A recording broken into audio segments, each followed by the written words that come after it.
Maravilha, então, pessoal. Turma, muitíssimo obrigado pelo convite. Eu não me lembro se foi o Guilherme ou foi o Gabriel que me escreveu há um tempo atrás, para a gente, para eu estar aqui, foi o Guilherme, né? Legal, Guilherme, obrigado pelo convite. Amanda, é um prazer enorme estar aqui com vocês. Para quem não sabe, pessoal, eu conheço a Amanda, né, já faz alguns bons anos, lá da época do Rio, da época que eu estava aí na UFRJ, a Amanda estava na PUC. É, Na época do meu doutorado, inclusive, né, eu fiz doutorado com o Jean, né, que é o esposo da Amanda, então conheci a Amanda depois, mas a gente tem uma relação de pesquisa, né, Amanda, já faz alguns bons anos aí, e eu fico muito feliz, assim, de ver na UFRJ, né, a Amanda coordenando, né, esse grupo, né, que vocês fazem parte aí, fico realmente muito lisonjeado, assim, de receber esse convite, né, de voltar, em certa medida, né, para minha casa, né, porque por quase 8 anos, eu fui professor da UFRJ. Quantos de vocês aqui, pessoal, são alunos da UFRJ? Só para eu saber. A maioria? Aham, legal. Muito provavelmente, turma, muito provavelmente nenhum de vocês chegou a ser meu aluno, né? Eu saí ali em 2020, né? Então, eu não sei exatamente em que semestre vocês estão, mas eu saí ali no meio da pandemia, né? Então, basicamente, assim, eu dei aula, né, de psicometria na UFRJ, eu estava ali no departamento de psicometria até 2019, basicamente, porque no primeiro semestre de 2020, quando começou a pandemia, ficou aquela coisa de ninguém sabia o que ia acontecer, e foi a época também que eu pedi exoneração. Então, eu fico muito feliz aí de ver esse movimento, né, aí de vocês terem a Amanda, né, coordenando esse grupo, que é uma baita de uma pesquisadora, e que vocês estão em excelentes mãos aí. Turma, então é o seguinte, olha só, essa fala aqui, pessoal, que eu vou fazer com vocês, vai ser, olha o Bruno, eu encontrei com o Bruno semana passada aqui, né, na URGS, legal. Essa fala, pessoal, aqui que eu vou fazer com vocês, vai ser uma fala quase que informal, tá? Em que sentido? Assim, eu quero meio que falar um pouco de perspectivas de carreira, né? Vocês estão estudando psicometria, vocês estão estudando análise de dados, e aí eu perguntei um pouco para a Amanda, né? Amanda, o que é melhor? Fazer uma fala um pouco mais teórica, né? Falar sobre, sei lá, algum determinado procedimento, alguma técnica, ou falar de uma coisa um pouco mais ampla, né? A Amanda disse, fica bem à vontade. E eu resolvi, pessoal, nessa fala aqui, trazer uma fala um pouco mais de perspectivas de carreira, tá? Por quê?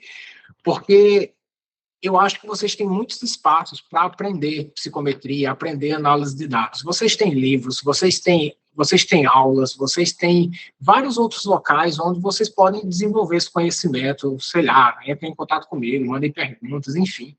E eu queria falar um pouco, né, sobre como é que vocês podem, né, aproveitar ao máximo esse conhecimento que vocês estão desenvolvendo, né, de forma muito, com uma motivação muito intrínseca. Como é que vocês podem aproveitar isso ao máximo e se desenvolver? Não por acaso, turma, o título dessa palestra, né, que eu vou chamar de palestra, mas vai ser uma conversa, uma fala, eu chamei ela de psicometria, o maior diferencial acadêmico que vocês podem ter, tá? E eu vou tentar, eu sei que o título é forte, e eu vou tentar fazer jus a esse título ao longo da minha fala. Beleza? Vamos lá? Vou compartilhar a tela aqui com vocês, tá?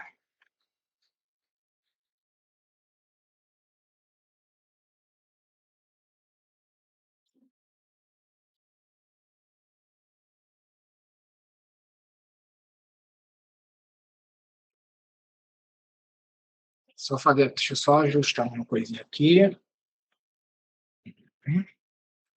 Vocês estão vendo os meus slides? Agora sim, né? Estamos vendo. Perfeito. Pessoal, então, a gente vai conversar um pouco aqui. Psicometria é o maior diferencial acadêmico que você pode ter. Vou tentar, turma, falar aqui mais ou menos 1 hora e 10, para a gente conversar, tá? Depois eu quero que vocês façam todo tipo de pergunta que vocês quiserem, enfim, fiquem bem à vontade aí, beleza? Bem, primeiro ponto, pessoal, eu queria recomendar, né, que vocês, eu não sei se vocês chegaram, né, a baixar esse e-book, né, que é um e-book que eu desenvolvi, foi um dos primeiros materiais aqui da Psicometria Online, que é um e-book Profissão Psicometrista, que é onde eu trago um pouco nessas perspectivas de carreira, né? O que é que você pode fazer com esse conhecimento? O que é que se espera de você que está buscando aprender psicometria?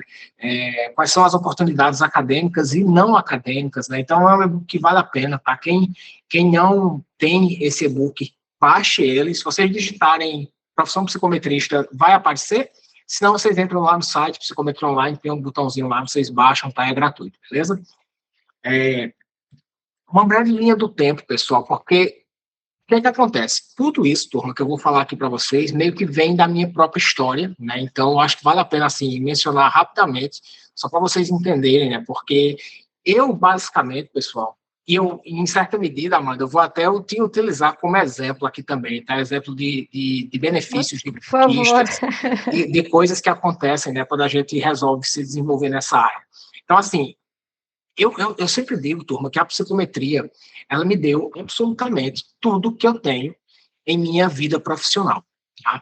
Tudo, tudo, tudo. E isso começou desde muito cedo, desde a época que eu estava na graduação. Então, eu fiz a minha graduação na Universidade Estadual da Paraíba. Então, assim, era uma universidade que ela não tinha absolutamente nenhuma tradição de pesquisa.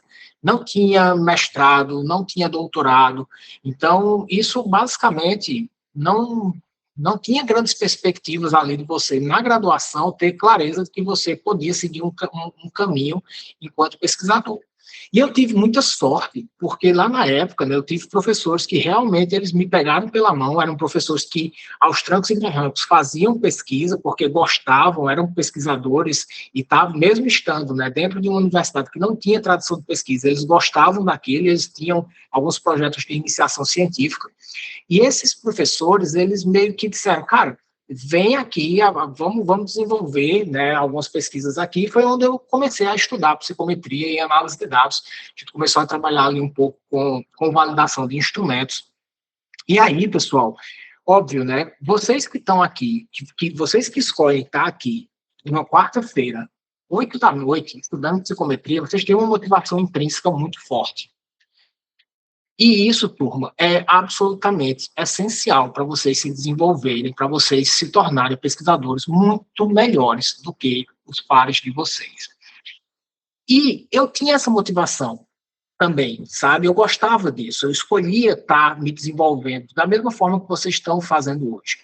E eu comecei a colher frutos desse conhecimento meio que muito cedo, mas que sem saber. Então, por exemplo, né, na minha graduação, junto com esses professores, né, eu comecei a estudar análise de dados, comecei a me desenvolver um pouquinho. Quando eu digo estudar análise de dados, talvez seja até menos do que o que vocês têm hoje. Estava aprendendo correlação, estava aprendendo análise fatorial, assim, uma coisinha muito simplesinha ali no SPSS.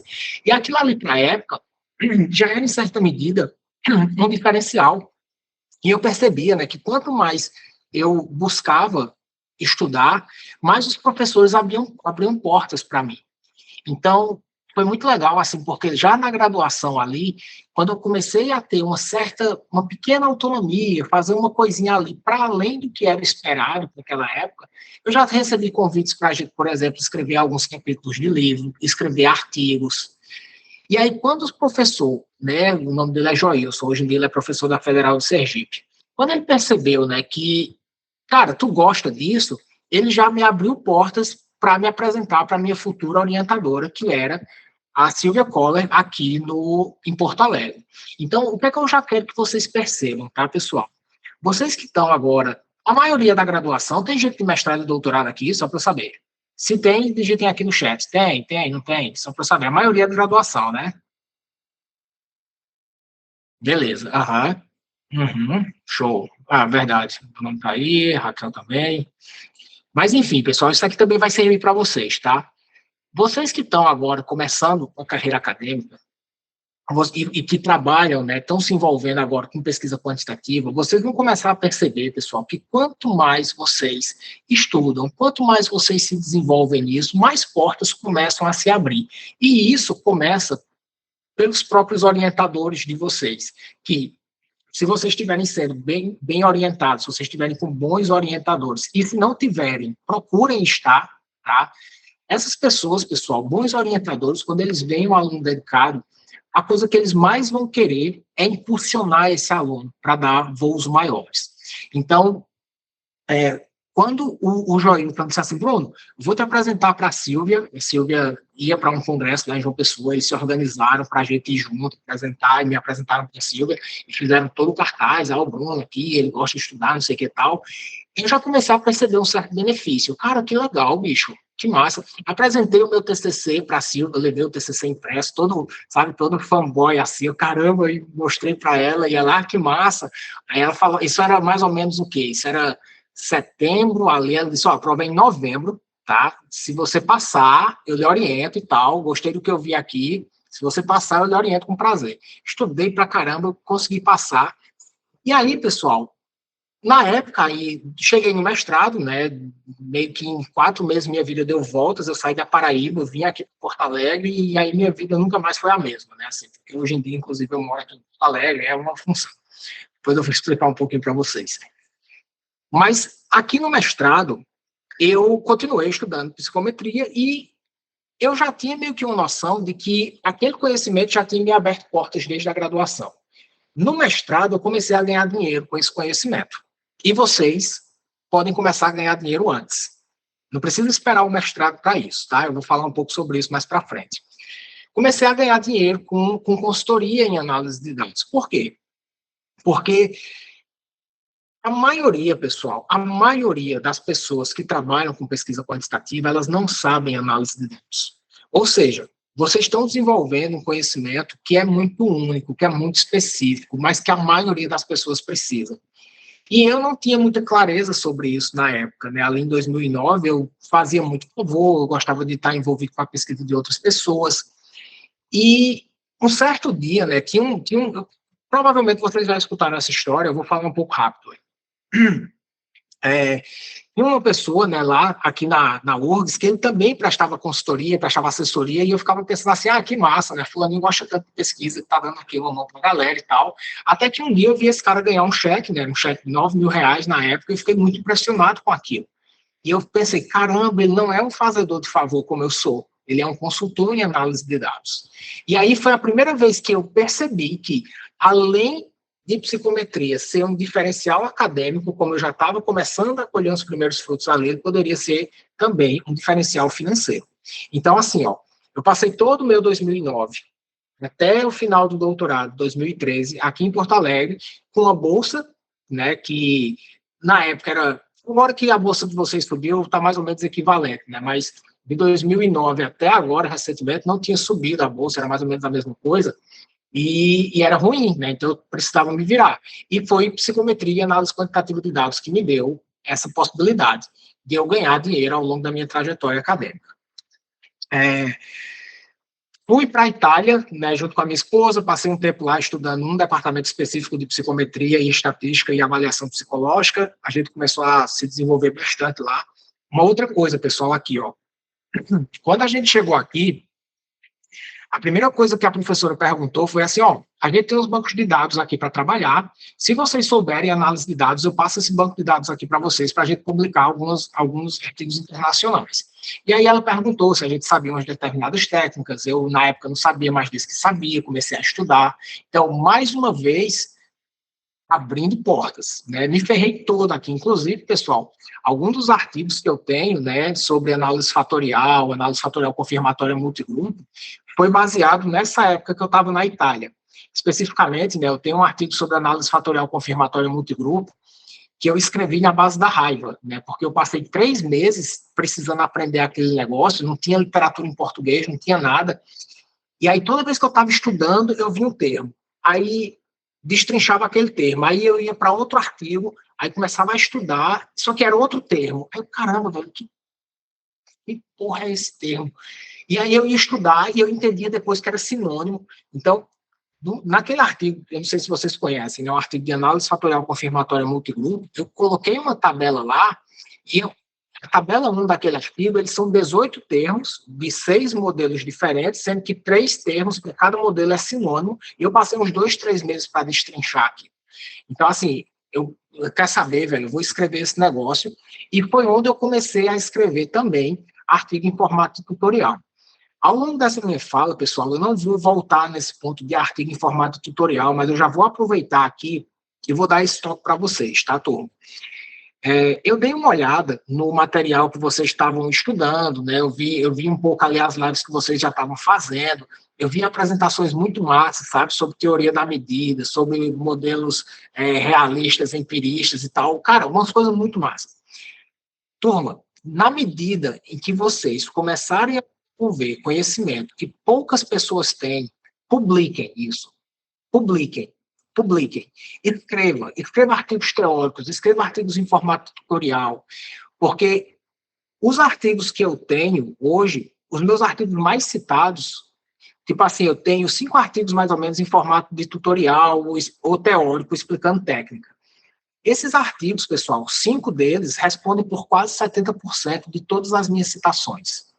Então, assim, ó, pensem no que é que vocês estão aprendendo, o que é que vocês estão fazendo, sabe? Que é alguma coisa inovadora, que é uma coisa legal, que pouca gente conhece, que pode ser útil para as pessoas, e escrevam, tá, turma? Porque isso, talvez, vai ser uma das principais coisas que lá na frente, daqui a uns anos, vocês vão começar a se tornar referência na área também. Artigo em formato tutorial, pessoal, o Brasil é extremamente carente nisso, tá? Então, assim, ó, pensem com muito, muito, muito carinho nessa possibilidade, beleza? Pensem com muito carinho nessa possibilidade. Como é que é um artigo em formato tutorial? Por exemplo, uma técnica nova que poucas pessoas conhecem, vocês mostrando, por exemplo, uma validação de um instrumento com um procedimento. Então, pega um instrumento para validar e mostra o passo a passo de como faz isso, coloca uma sintaxe no final, sabe, mostrando. Depois eu vou até mostrar, pessoal, umas possibilidades para vocês. Tem uma revista, eu vou até escrever o nome da revista aqui, ó. O nome da revista é PARE, Practical Assessment Research Evaluation, uma coisa assim. Ela é uma revista só em formato tutorial de psicometria e análise quantitativa de dados. Vale a pena vocês darem uma olhada, tá, nesses materiais aqui, para vocês se motivarem um pouquinho, tá joia, pessoal? Bem, então, aqui na experiência lá da Unibo, né, análise de dados aqui, mais uma vez, né, vários bancos de dados foram dados, né, para a gente trabalhar e tem várias publicações derivadas disso. Fiz meu doutorado também aqui na URGS, doutorado rápido aqui, e quando eu estava no doutorado, né, aqui, minha orientadora já tinha me convidado, né, para ser editor da Trends in Psychology, que era a revista da Sociedade Brasileira de Psicologia. Então, isso aqui é uma coisa muito legal, turma. E isso é um ponto que eu gosto de destacar bastante, tá, pessoal? Tudo isso aqui que eu estou falando para vocês, essa linha do tempo, ela fala sobre mim, mas eu quero que vocês imaginem como é que isso pode reverberar na carreira de vocês, tá? Quando eu estava no doutorado aqui, a Silvia, ela me convidou para ser editor júnior, né? Não tinha doutorado, vem aqui ser editor júnior aqui, vem aprender e tal. E eu tenho certeza, pessoal, que essa escolha aqui, ela tem a ver com o fato da gente saber, saber um pouquinho mais do que o normal de psicometria. Por quê, turma? Porque vocês vão perceber isso, tá? E tem 2 coisas que eu acho importante destacar. É importante vocês perceberem isso, mas, obviamente, não se tornarem arrogantes. Mas eu quero que vocês percebam isso, tenham clareza disso, que se vocês começam a estudar psicometria e análise de dados metodologicamente, vocês vão conseguir se desenvolver mais do que seus pares, tá? E é importante vocês terem clareza disso, sabe? Você consegue ver falhas metodológicas em estudo, você consegue pensar em problemas de pesquisa um pouquinho mais aprofundado. Então, eu tenho certeza que esse convite também aqui, ele se deu por causa da psicometria. 2020, 2013, né, eu passei no concurso aí na UFRJ, onde eu fiquei por quase 8 anos, né, de 2013 a 2020. Fui chefe, inclusive, do departamento de psicometria por 3 anos e meio, quase 4 anos. E, na época, aqui também, editor associado da Spanish Journal of Psychology, que esse convite também se deu por causa de um artigo metodológico, né? A gente submeteu um estudo para lá, o editor Javier gostou do artigo e achou massa o que a gente fez e me chamou para ser editor da revista. Só que em 2021, né, eu queria voar mais, queria fazer outras coisas e montei a Psicometria Online Academy. Bem, pessoal, vocês percebem, pessoal, que desde aqui, ó, desde 2009, psicometria e análise quantitativa de dados foi a maior bola de segurança que eu podia ter na minha carreira. O fato de, por exemplo, né, eu ter pedido exoneração de um emprego federal, sabe, para o resto da vida, segurança e tudo mais, se deu porque eu tenho completa certeza de que eu não ia passar trabalho sabendo análise de dados, prestando consultoria, sabe, um monte de coisa que eu vou ensinar, que eu vou falar aqui para vocês, tá? Então, assim, ó, saí da UFRJ em 2020, passei o ano de 2020 inteiro prestando consultoria para a empresa, que eu vou falar um pouco para vocês mais por frente. Em 2021 montei a Academy, e aí eu acho que boa parte de vocês conhecem, né, aqui a Academy. Bem, então, assim, turma, psicometria como maior que você pode ter. Por quê? Porque é um conhecimento que pouquíssimas pessoas têm, mas que muita gente precisa. E na medida, pessoal, que vocês têm clareza sobre isso, vocês podem se mexer ativamente para se beneficiar disso. Como é isso? É vocês começarem a se posicionar, é vocês explicitamente dizer para todo mundo que você trabalha com pesquisa quantitativa, que você estuda isso, que é sua área de desenvolvimento, que você está se tornando expert nisso. Porque na medida em que você se posiciona dessa forma, as pessoas passam a lhe reconhecer também como um especialista, como um expert, como tendo um conhecimento que eventualmente elas não têm, mas que elas precisam, e elas passam a dizer assim, fulaninho, vem cá, me ajuda, vamos escrever um artigo junto, vamos, sei lá, estou precisando de uma consultoria. Esse movimento, pessoal, ele precisa também ser exteriorizado por vocês, tá? Precisa ser exteriorizado por vocês. Maravilhoso, é extremamente importante essa liga. Eu acho que essa liga que vocês estão fazendo, assim, ela é um movimento muito, muito bonito de desenvolvimento. E agora eu quero que vocês comecem a gritar em alto e bom som para todo mundo que vocês estão fazendo isso, que vocês estão se desenvolvendo nessa área. Porque isso aqui é um conhecimento, pessoal, que quase ninguém tem aqui no Brasil, mas que todo mundo que trabalha com pesquisa quantitativa, com seres humanos, precisa. E esse conhecimento, ele abre muitas portas acadêmicas e financeiras. Basicamente, pessoal, aqui, vocês devem, pelo menos assim, né, de uma forma didática, eu separo, né, a psicometria dessas duas formas aqui, né, psicometria básica e psicometria aplicada, sendo a psicometria básica ali aquela parte de desenvolvimento de métodos, né, então, por exemplo, análise fatorial, até hoje os caras estão desenvolvendo novos métodos de retenção de fatores, até hoje as pessoas estão melhorando a análise paralela, as pessoas estão melhorando métodos de estimação para modelagem por equações estruturais. Se vocês olharem, por exemplo, né, o M+, que é o maior software do mundo para modelagem por equações estruturais, o M+, até hoje, ele é atualizado o tempo todo, e cada nova atualização é uma porrada de desenvolvimento de métodos, sabe? Então, assim, a psicometria básica, ela tem essa parte aqui do desenvolvimento de métodos, e a gente tem a psicologia aplicada, e a psicologia aplicada, em certa medida, ela começa aqui na construção e adaptação de instrumentos. Eu acho que isso é o grande core, né, da psicometria propriamente dita, essa parte de construção e adaptação de instrumentos, que vai servir tanto para quem quer trabalhar depois, né, na ponta, lá na parte de avaliação psicológica, mas também na parte de pesquisa, na parte de pesquisas quantitativas, realizando análise inferencial. Então, assim, vocês estão vendo meu mouse aqui? Vocês conseguem ver o mouse? Deixa eu ver se consigo. Tá. A gente consegue sim. Perfeito, uhum. Então, aqui, turma, essa parte de construção e adaptação de instrumentos, ela é uma parte que ela é feita por várias, todo mundo que trabalha com pesquisa com seres humanos precisa disso aqui, mesmo que não saiba, mas, por exemplo, né, tem muita aplicação da psicometria na administração, muita aplicação da psicometria na educação física, na fonoaudiologia, em várias áreas, né? E depois, pessoal, esses instrumentos que eles são construídos e adaptados e validados pela psicometria, eles servem para quê? Ou servem para avaliação psicológica ou servem para pesquisa quantitativa, onde a gente vai fazer análises inferenciais. Então, por exemplo, a gente cria, né, um instrumento de depressão, então a gente está aqui nessa parte de construção e adaptação de instrumentos, e o que é que a gente faz com esse instrumento de depressão? Lá para as tantas, a gente faz pesquisas empíricas para testar, por exemplo, se existem diferenças nos níveis de depressão de crianças filhas de pais separados e não separados, por exemplo. Ou seja, o instrumento, ele é a base da pesquisa inferencial, das análises inferenciais. Muita gente, pessoal, pergunta, né, então, qual é a diferença, né, da psicometria para bioestatística, por exemplo.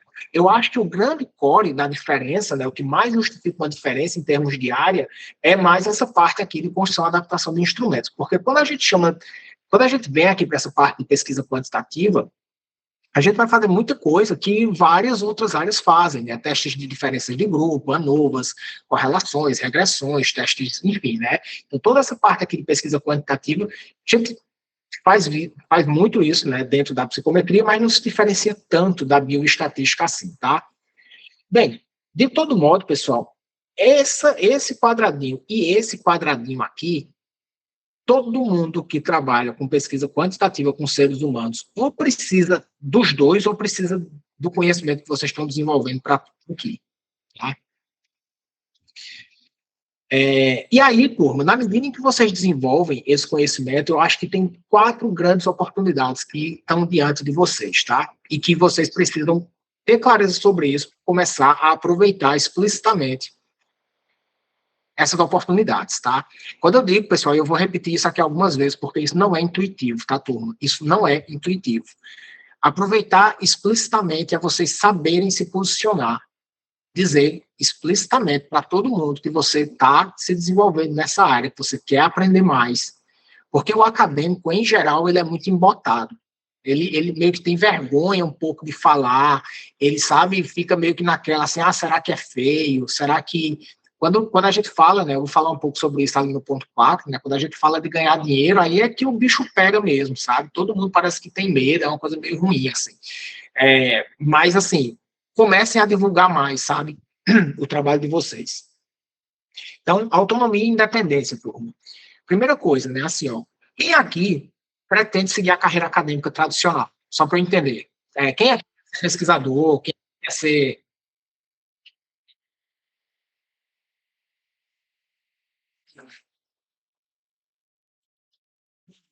Legal.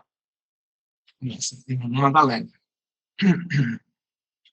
Peraí, tá, turma? Eu tô empolgado, tô ficando rouco, peraí.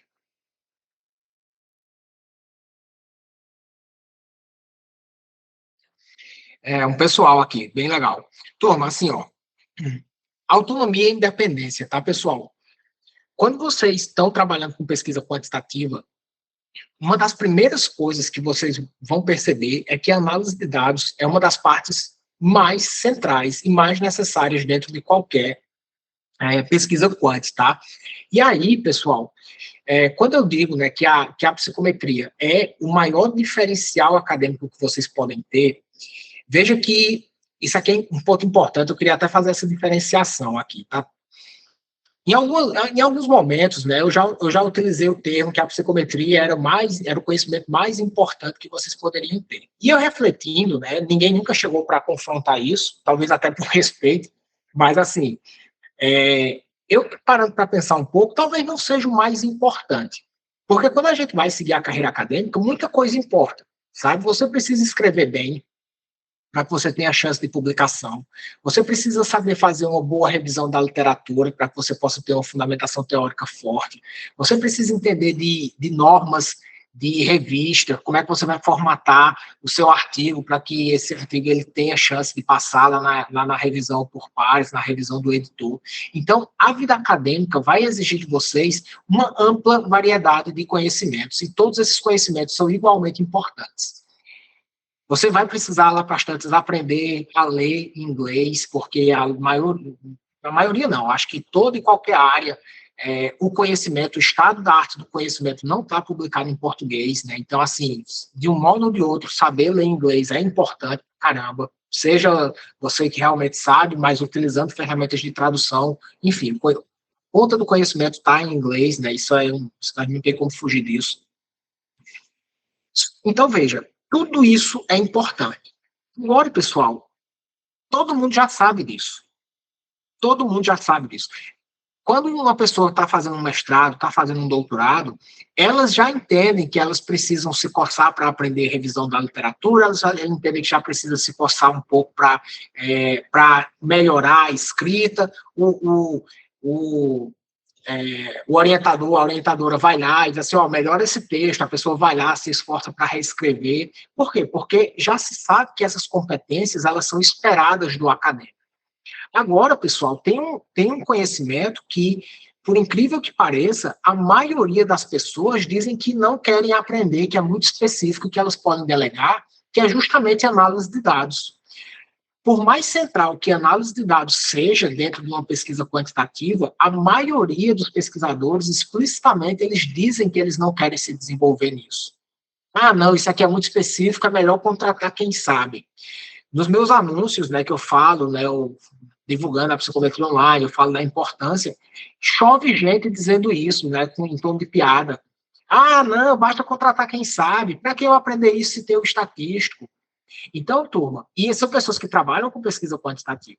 Então, é óbvio, né, que nem todo mundo vai querer se tornar um expert em análise de dados, e tudo bem, faz parte, a gente não está aqui para cagar a lei, né, como se diz. Só que se vocês desenvolvem esse conhecimento, vocês inevitavelmente vão ter um diferencial.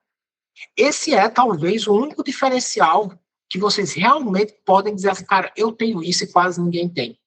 Porque o resto das coisas, pessoal, está todo mundo correndo atrás de desenvolver de igual para igual, tá? E na medida que você vai desenvolvendo isso, você vai tendo, né, aqui um detalhinho ali que vai lhe diferenciar. Você vai ganhar muita autonomia e independência para tocar sua pesquisa, tá, turma? Por quê? A análise de dados, como eu falei, né, ela é uma parte muito central da pesquisa quantitativa, é uma parte que, quando você não sabe, você vai ficar meses travado ali. Então, você ganha muita velocidade na produção do seu material. Então, por exemplo, se vocês já estão fazendo iniciação científica, pessoal, uma das coisas mais legais, assim, que vale a pena vocês começarem a estudar um pouquinho, é mostrar para o orientador de vocês que vocês estão conseguindo ir um pouquinho além. Ah, estou me esforçando aqui, estou trabalhando aqui, estou aprendendo um pouco. Quem sabe a gente pega esse banco de dados e faz tal coisa? Porque, olha só, isso aqui eu vou dizer para quem está na graduação, tá, pessoal? Quando vocês estão na graduação e estão fazendo iniciação científica, o orientador de vocês tem muitos outros afazeres, tá? Muitos outros afazeres, principalmente se for um orientador que já está orientando mestrandos, doutorandos e etc. Pesquisa de iniciação científica, muitas vezes, ela, dentro de uma hierarquia de trabalho que o professor tem, ela não é prioritária, sabe? Porque é muitos outros afazeres. E aí, se você começa a ter um pouquinho de autonomia, um pouquinho de independência, para mostrar para o orientador que você vai conseguir um pouquinho além, que você não vai ter tanto trabalho, que aquilo ali tem potencial de ser um artigo que eventualmente possa ser publicado, você começa a colocar essa pesquisa de iniciação científica em alguns degraus a mais na lista de prioridade do seu orientador. Por quê? Porque ele está vendo o seu esforço, ele está vendo que ele não vai ter, entre aspas, que fazer tudo. Então, assim, pessoal, para quem está na graduação, quem está trabalhando com pesquisa, com iniciação científica, comecem a se mexer nesse sentido, comecem a mostrar para o orientador de vocês que vocês querem mais, que vocês estão fazendo por onde, tá? Isso aqui é importante. Para quem está no mestrado, para quem está no doutorado, saber análise de dados, psicometria e análise de dados vai gerar muito mais velocidade na produção do material de vocês, então isso aqui pode repercutir em mais estudos, mais publicações, no longo prazo vocês podem ter lá bastante, vão transformar o currículo de vocês de forma muito forte. Reconhecimento, né? Reconhecimento, convites e parcerias, muitas vezes os orientadores de vocês, pessoal, eles têm muitas relações externas. Os orientadores de vocês, principalmente quem está dentro de um programa de pós-graduação, tem um monte de banco de dados parado. Eu tenho certeza, por exemplo, que a Amanda tem banco de dados que ela não consegue mais dar conta, sabe? De coisas que ela não publicou na dissertação dela, de coisas que ela não publicou na tese, de pesquisas que eventualmente ela já está fazendo aí com vocês na UFRJ. Então, com o passar do tempo, turma, a gente vai ficando cheio de banco de dados, que o que a gente mais quer é que venha um aluno que diga assim, professora, vem cá, me preste esse banco aqui que eu quero trabalhar nele, que eu vou dar conta. Cara, isso é o sonho de todo orientador. Então, assim, esse é o conhecimento, pessoal, que vai fazer com que, literalmente, abra-se portas para vocês, portas de publicação, portas de convite, portas de relações, sabe, com outras pessoas. Então, lá na Itália, né, quando a gente chegou, que a orientadora disse assim, vocês trabalham com análise de dados, porque se vocês trabalharam, eu tenho um banco aqui. Aquilo ali rendeu publicação internacional para a gente, começa assim, sabe? Começa nas relações próximas que vocês já têm hoje, tá? E também, né, pessoal, uma coisa que eu sempre falo, né, assim, ó, mais leveza nas relações com o orientador, né? Se você está dentro de um programa forte, se você está dentro de uma estrutura, né, onde você tem disciplinas, você tem um orientador que sabe que realmente mostra para você o caminho das pedras, esse orientador ele vai querer que você se desenvolva também, né, afinal de contas você já está dentro de um ambiente que você pode aproveitar isso. E se você está dentro de um programa, entre aspas, fraco, né, que não tem boas disciplinas de método, sabe, que você não tem um orientador que sabe muito daquilo que você está querendo se desenvolver, o que o buraco é mais embaixo, né, porque se você realmente quer seguir a carreira acadêmica, você vai ter que correr por conta, tá, você vai ter que correr por conta sozinho, e na medida que você vai desenvolvendo esse conhecimento, né, isso aqui vai trazendo mais leveza na sua relação também com o seu orientador, com a sua orientadora. Autonomia e independência, tá, pessoal? Isso aqui muda o jogo. Saber análise de dados muda o jogo de quem trabalha com pesquisa quantitativa. Profundidade científica. Outro ponto, né? Quanto mais procedimentos de análise de dados vocês sabem, mais você consegue pensar em problemas de pesquisa complexos e profundos. Quando a gente pensa, pessoal, hoje, no estado do conhecimento, né, de tudo que a gente já tem, tudo que a gente já sabe nas mais variadas áreas, a gente já tem muito conhecimento que foi construído ao longo do tempo, né? Embora a psicologia seja nova, né, tenha, sei lá, né, oficialmente 120 e poucos anos ali, a gente já sabe muito sobre muitas coisas. Então, hoje, né, boas pesquisas vão precisar que a gente tenha métodos cada vez mais bem elaborados, que a gente tenha, né? Se a gente tem um método mais elaborado, a gente tem uma pergunta mais elaborada, inevitavelmente isso também vai requerer alguns procedimentos de análise de dados um pouco mais avançados. Então, assim,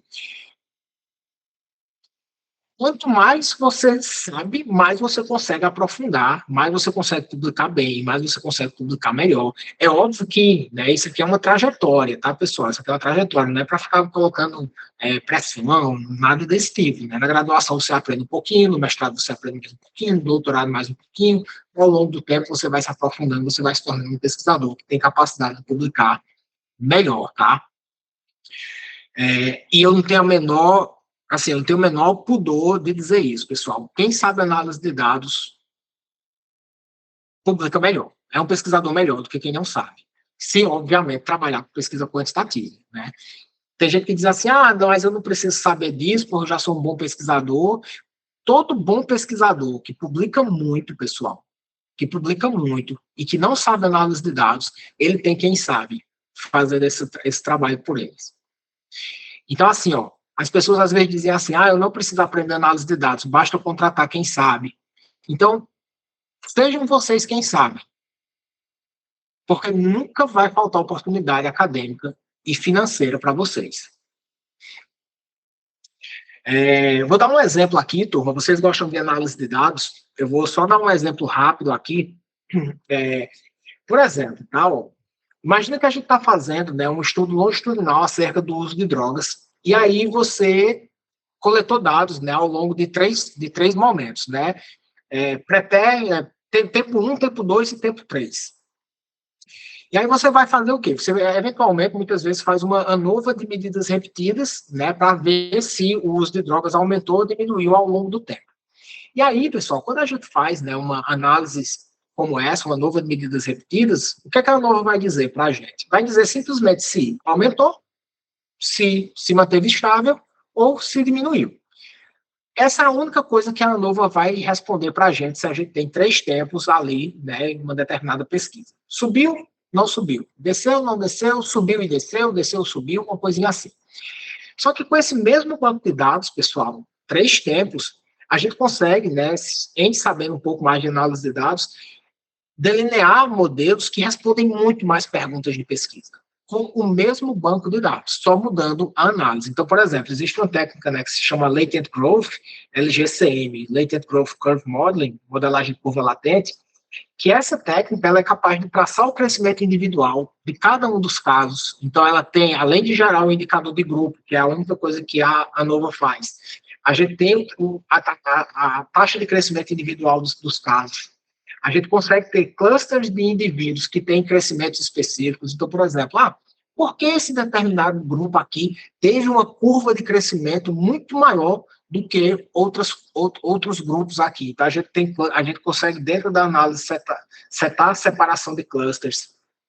Uma outra coisa que a gente consegue fazer é avaliar a influência dos níveis basais na taxa de crescimento ao longo do tempo. Ou seja, dentro da modelagem de curva latente, a gente tem lá o nível inicial e a gente consegue saber se aquele nível inicial ele é preditor da curva. Ou seja, pessoas que consumiam pouca droga no começo, elas tendem a continuar consumindo menos, ou esse nível inicial aqui faz com que essa taxa ela suba muito mais. Pessoas que tinham alto nível de consumo de droga no começo da pesquisa, será que elas vão subir mais do que quem tinha menos?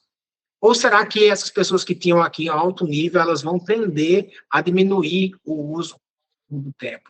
Então, a gente tem uma relação, o que a gente chama de slope, né, a taxa inicial com a curva de crescimento. Isso é uma coisa, por exemplo, que a ANOVA não faz de jeito nenhum. A gente consegue modelar muito melhor, né, o tipo de curva, se é uma curva linear, se é uma curva quadrática, cúbica, etc. Enfim, o que eu estou querendo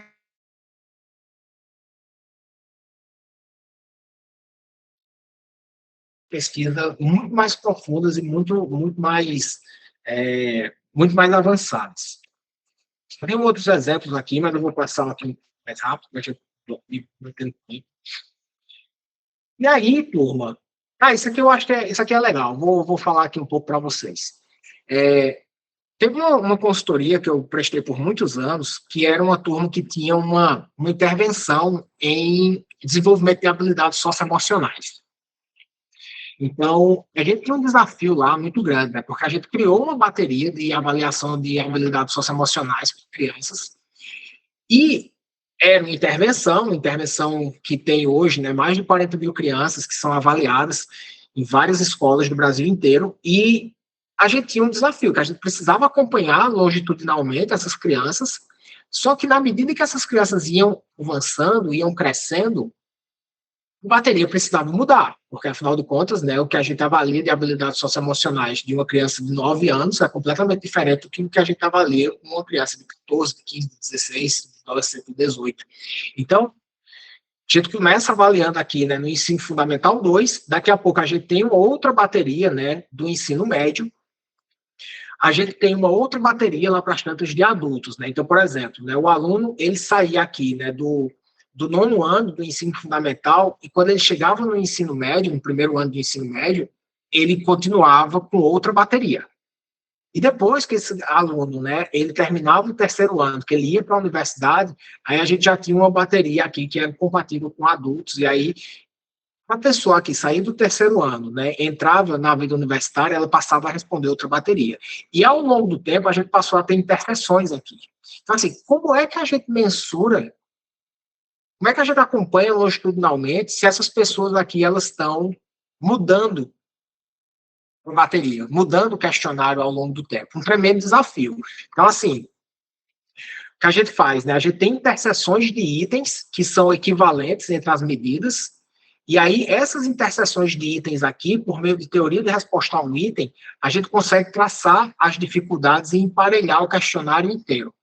Então, existe uma técnica dentro da TRI, onde a gente tem, né, interseções de itens e a gente consegue acompanhar longitudinalmente esses grupos aqui. Então, é um problema de pesquisa avançado que análise de dados avançada é extremamente necessária, imprescindível para que a gente possa responder, né? Então, scaling, linking, equating são os procedimentos que dá para utilizar para responder esse tipo de questão.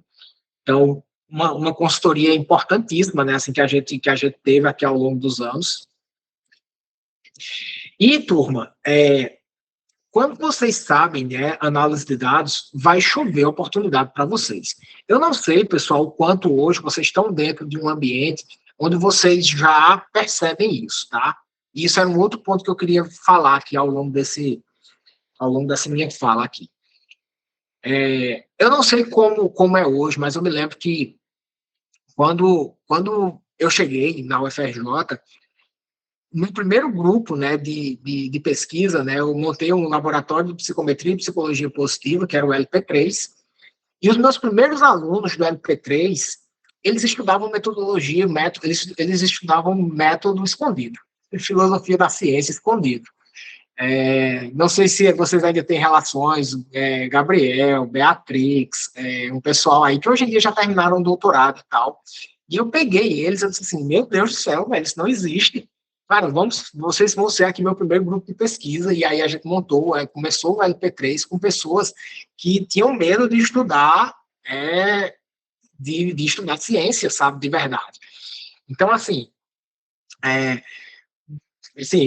depois, né, ali, durante os anos ali que eu fiquei, ficou bem mais tranquilo, né, assim, a gente não tinha nenhum problema com isso. Na verdade, eu sempre achei o ambiente muito respeitoso, né, psicanálise de alto nível sempre feita, a gente tentando fazer psicometria também de alto nível, todo mundo ali trabalhando bem, eu acho que nunca vi problema em relação a isso. Mas talvez o que vocês devam perceber, pessoal, é que talvez vocês não tenham muitos pares para conversar, sabe?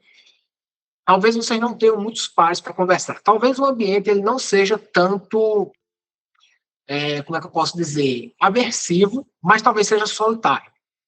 E aí, turma, se vocês se sentindo solitários para estudar esse negócio, o que eu poderia dizer agora para vocês é assim, ó, não deixem esse microcontexto contaminar vocês, tá? Não deixem esse microcontexto contaminar vocês, pessoal, porque em outra universidade, do lado, ou, sabe, até mesmo em outro grupo de pesquisa, tem gente que está trabalhando muito, sabe? Tem gente que está pesquisando muito, tem gente que está buscando se desenvolver muito. Então, assim, ó, hoje, né, por exemplo, no departamento de psicometria, né, a gente tem a Amanda, a gente tem o Pedro, que, sabe, são pessoas ali que realmente entendem de psicometria, busquem, se apoiem, sabe, se apoiem mutuamente também. Eu vi que tem várias pessoas de outras universidades aqui, que não só da UFRJ, mas se apoiem mutuamente, pessoal, e não percam a noção do todo maior por causa do ambiente que vocês estão,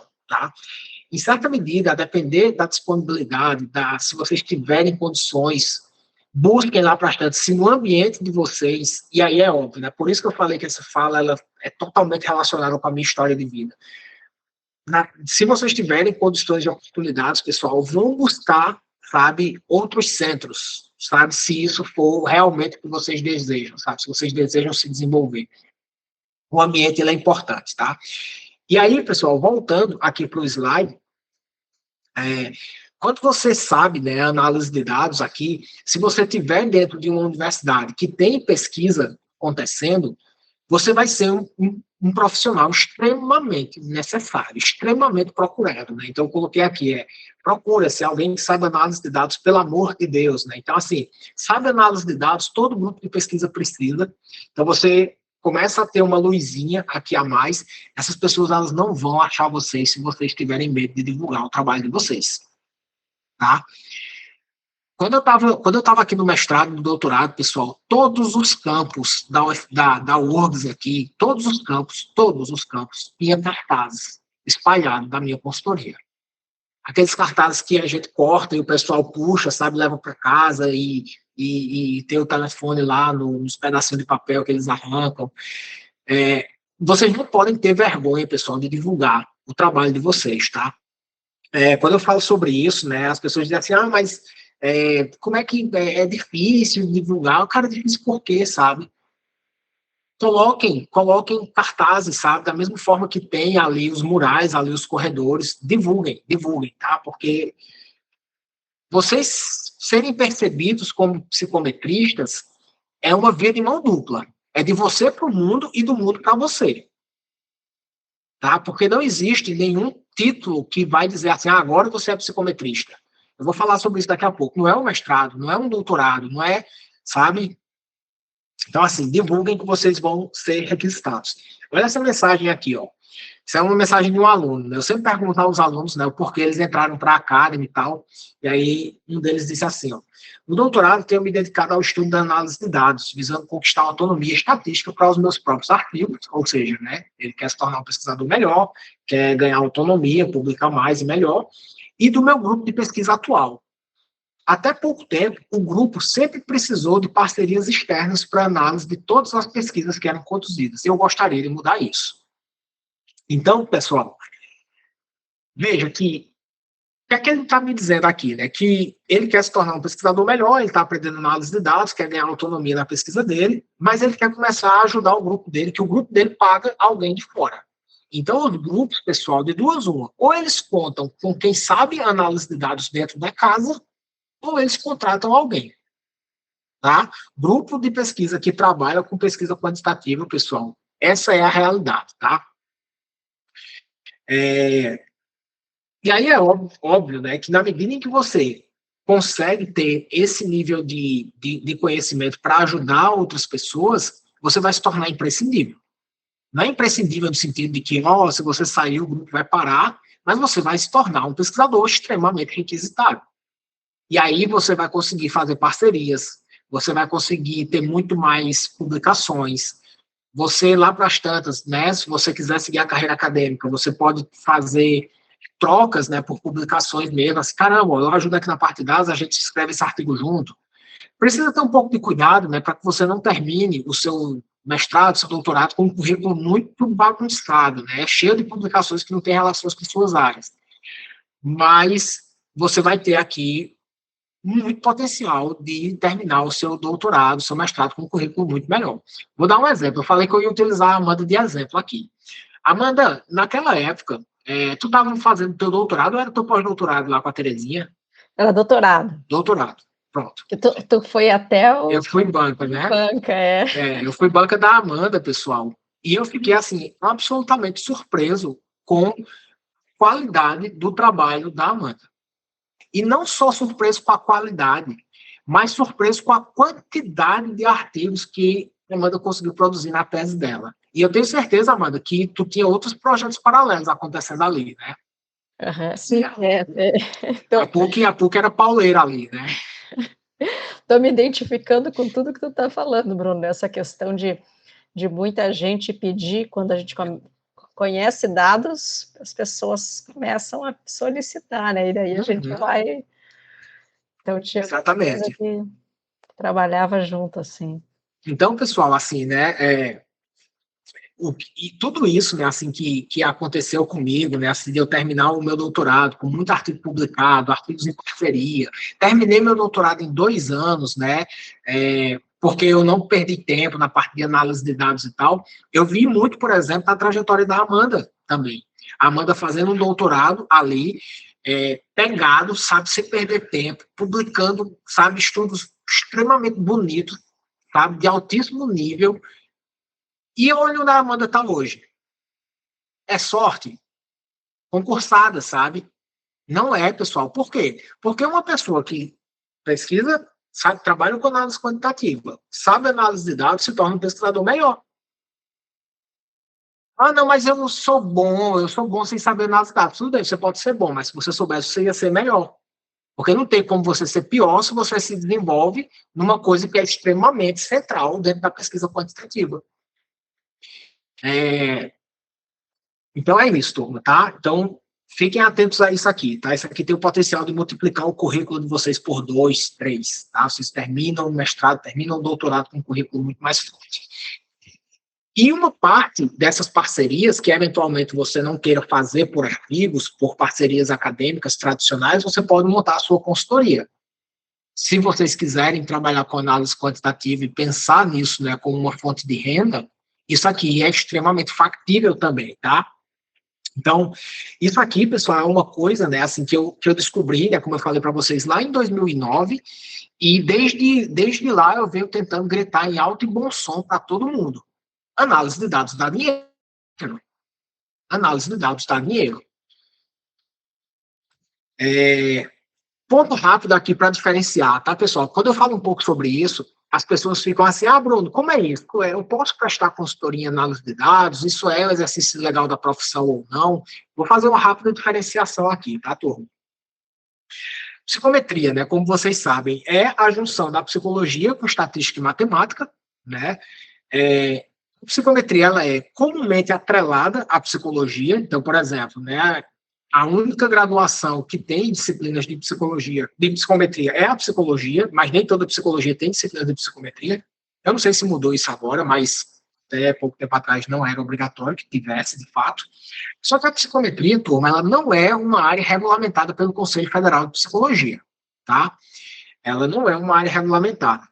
Então, o Conselho Federal de Psicologia, ele não diz, por exemplo, que para você se intitular psicometrista, você precisa ser psicólogo, porque, afinal de contas, o Conselho ele não legisla sobre esse termo psicometria. Esse termo psicometria não existe para o Conselho, tá? Então, assim, você... E o que é o psicometrista? É quem tem um mestrado na área? Não necessariamente. É quem tem doutorado na área? Não necessariamente. Bruno, eu sou da educação física e eu trabalho com validação de instrumento. Eu trabalho com motivação para o esporte. Eu sei pra caramba de análise de dados. Eu sei pra caramba de validação, de análise fatorial, de modelagem. Eu não posso me intitular psicometrista?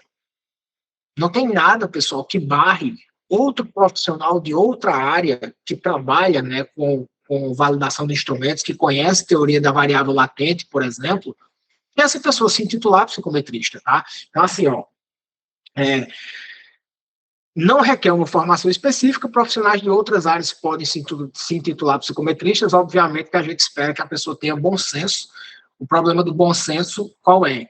É que todo mundo acha que tem muito, né? Então, o bom senso é a matéria mais abundante da natureza, né? Todo mundo acha que tem muito, e isso, obviamente, é um problema, tá? Então, assim, o que é que eu quero que vocês passem a pensar um pouco sobre isso? Lá para as tantas, quando vocês se sentirem confortáveis, quando vocês tiverem, né, de trajetória aí, se vocês quiserem se intitular psicometristas, nada vai impedir vocês, tá, pessoal? Nada vai impedir vocês. Pelo menos legalmente falando, assim. O estatístico, por sua vez, ele é a pessoa que tem a formação em estatística, né, a graduação em estatística, e não necessariamente, pessoal, o estatístico, ele tem conhecimento em modelos focados em pesquisa com seres humanos. A graduação em estatística, ela é extremamente teórica, e a estatística, ela vai abordar muitas coisas, vai desde abordar fenômenos naturais até, sei lá, sabe, é muito amplo, é muito amplo. E assim, ó, eu não conheço nenhum estatístico que teve na graduação disciplinas específicas para pesquisa com seres humanos, né? Então, assim, muita gente, né, que vem da estatística, por exemplo, eles acho que tem uns 50 estatísticos dentro da Academy, por exemplo, porque eles vêm justamente buscar esse conhecimento que a psicometria, né, enquanto área, desenvolve. Essas análises fatoriais, né, tudo, enfim, tudo que é relacionado à teoria da variável latente, tá, pessoal? Eles precisam desse conhecimento específico.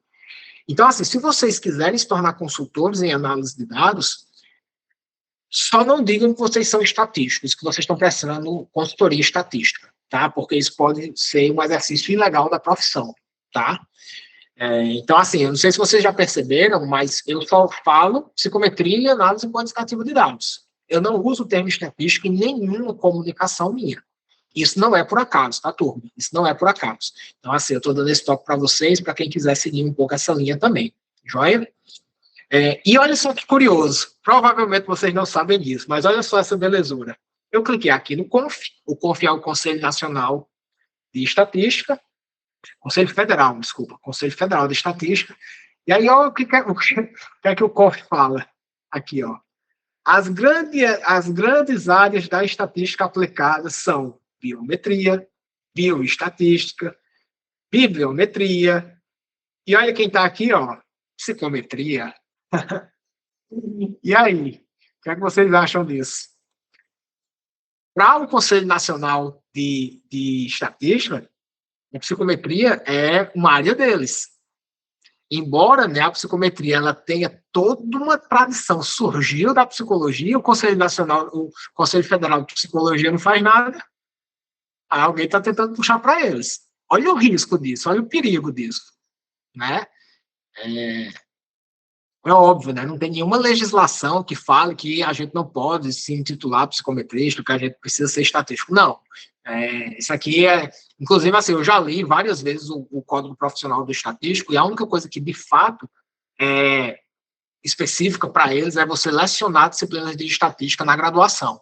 Não por acaso, né, as disciplinas de estatística elas são dadas pelo Instituto de Matemática e Estatística, e por lei, só quem pode dar essas disciplinas na graduação é turma da estatística. Eu sei que isso não acontece em todas as universidades, mas por lei é assim que deveria ser.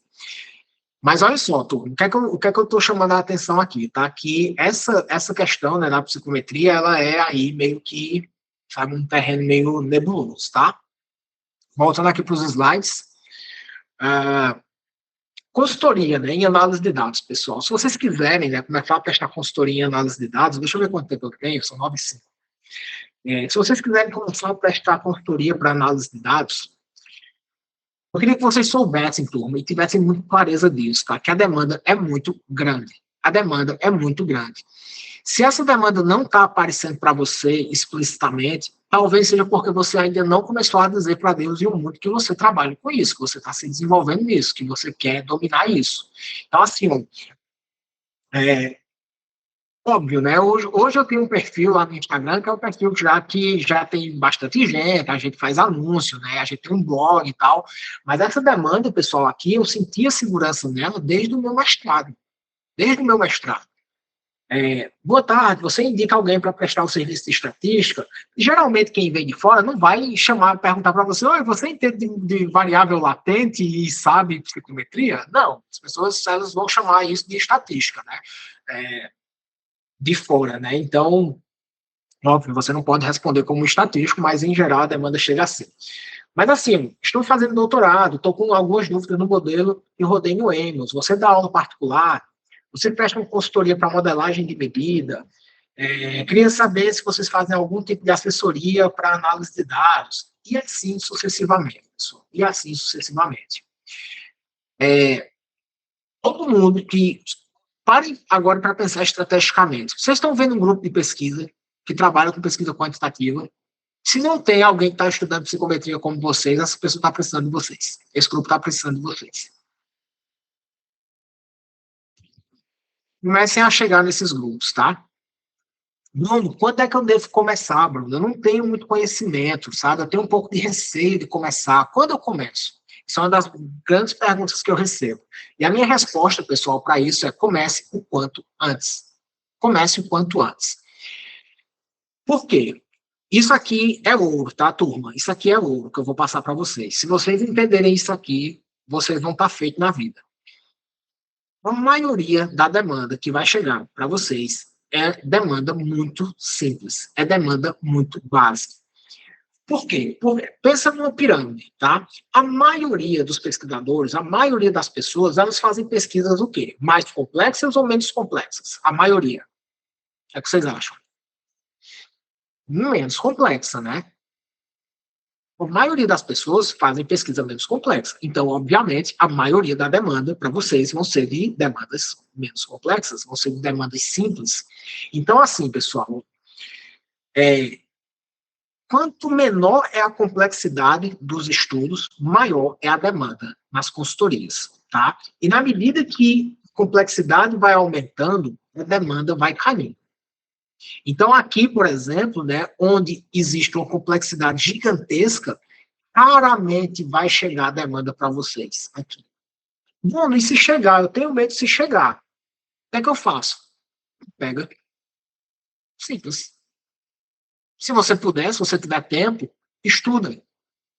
Mas é muito longe do conhecimento que você tem hoje, então não pega e repassa, ou repassa. Quando vocês começarem, né, ali a se posicionarem como consultores em análise de dados, vocês lá para as tantas vão começar a fazer rede. Vocês vão conhecer uma pessoa que sabe mais que vocês repassam.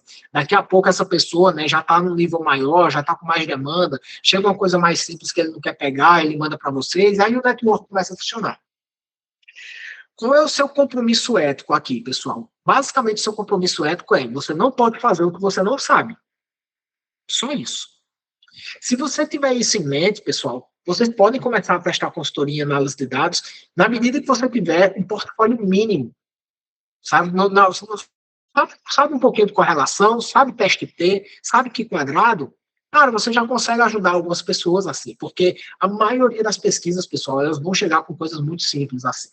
Então, pensando aqui um pouco, né, ali na zona de desenvolvimento proximal, né, de Vygotsky, o que é que acontece? Essa bolinha aqui é o que você sabe. E você tem aqui uma margem, né, que está aqui, ó, esse azul um pouquinho mais escuro, que é o que você consegue aprender. Então, por exemplo, você está estudando, você já sabe correlação. Cara, o próximo passo da correlação ali é uma regressão linear, né? É um conhecimento ali que é tangencial. Então, caramba, chegou uma demanda de regressão linear, você pode estudar aquilo. Aí o que é que você faz? Obviamente você precisa se conhecer, né? Você precisa mais ou menos saber o quanto você consegue aprender, qual é a sua velocidade de processamento, né, da informação e tal. Porque se você julgar, né, que aquilo ali é uma coisinha que você consegue aprender, você pode pedir um prazo maior para a pessoa e estudar aquilo, e se você tiver segurança, você executa. Mas se chega uma demanda que é muito distante daquele conhecimento que você tem, aí você diz, não, quer saber, ó, isso aqui eu não vou dar conta, realmente não sei, não é da minha área agora. Aí você já sabe que aquilo ali é uma demanda existente e você passa a estudar aquilo. Por quê? Porque em algum outro momento vai chegar de novo e você vai estar com um portfólio maior. Então, pessoal, basicamente, né, para você se tornar um consultor em análise de dados, é você ter um compromisso ético de não fazer o que você não sabe e de você buscar todo santo dia melhorar um pouquinho. Todo santo dia aprender uma coisinha nova. Cara, se você começar a fazer isso, turma, vocês começam, obviamente, ganhando pouco dinheiro no começo. Primeiro mês é pouquinho, segundo mês é pouquinho, terceiro mês não vem nada, no quarto mês melhora um pouquinho, no quinto, e aí você vai, sabe, assim, aquela, sabe, vai, tem mês que vai ser ruim, tem mês que vai ser bom, mas é uma crescente, turma, é uma crescente, tá? E vocês precisam começar. Então, assim, por mim, assim, recomendo fortemente que vocês comecem o mais rapidamente possível, tá? Hoje, por exemplo, pessoal, a gente tem, né, o mercado de trabalho da psicometria online. Não sei se vocês conhecem, mas o que é que a gente faz? Todas essas demandas que chegam para mim aqui, eu não trabalho hoje com prestação de serviço, não mais. Então, o que é que eu faço? Como meu foco é educacional hoje, né? Então, absolutamente toda demanda que chega para mim, chega demanda para mim todos os dias ali pelo perfil, eu mando para o mercado de trabalho da Academy, né? Então, peraí, deixa eu colocar aqui. Peraí.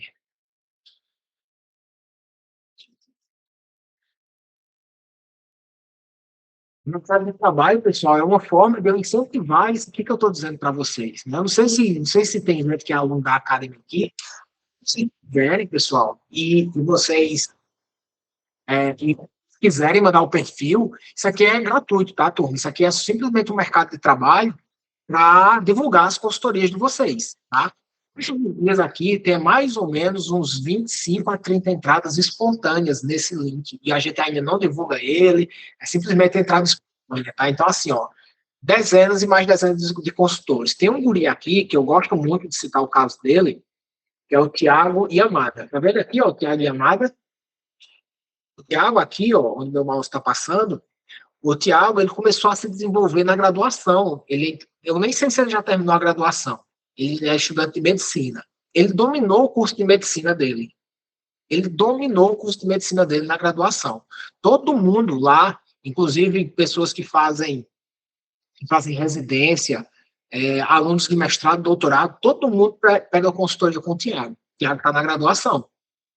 E o que é que ele entendeu? Que ele precisava simplesmente estudar isso aqui como se não houvesse amanhã.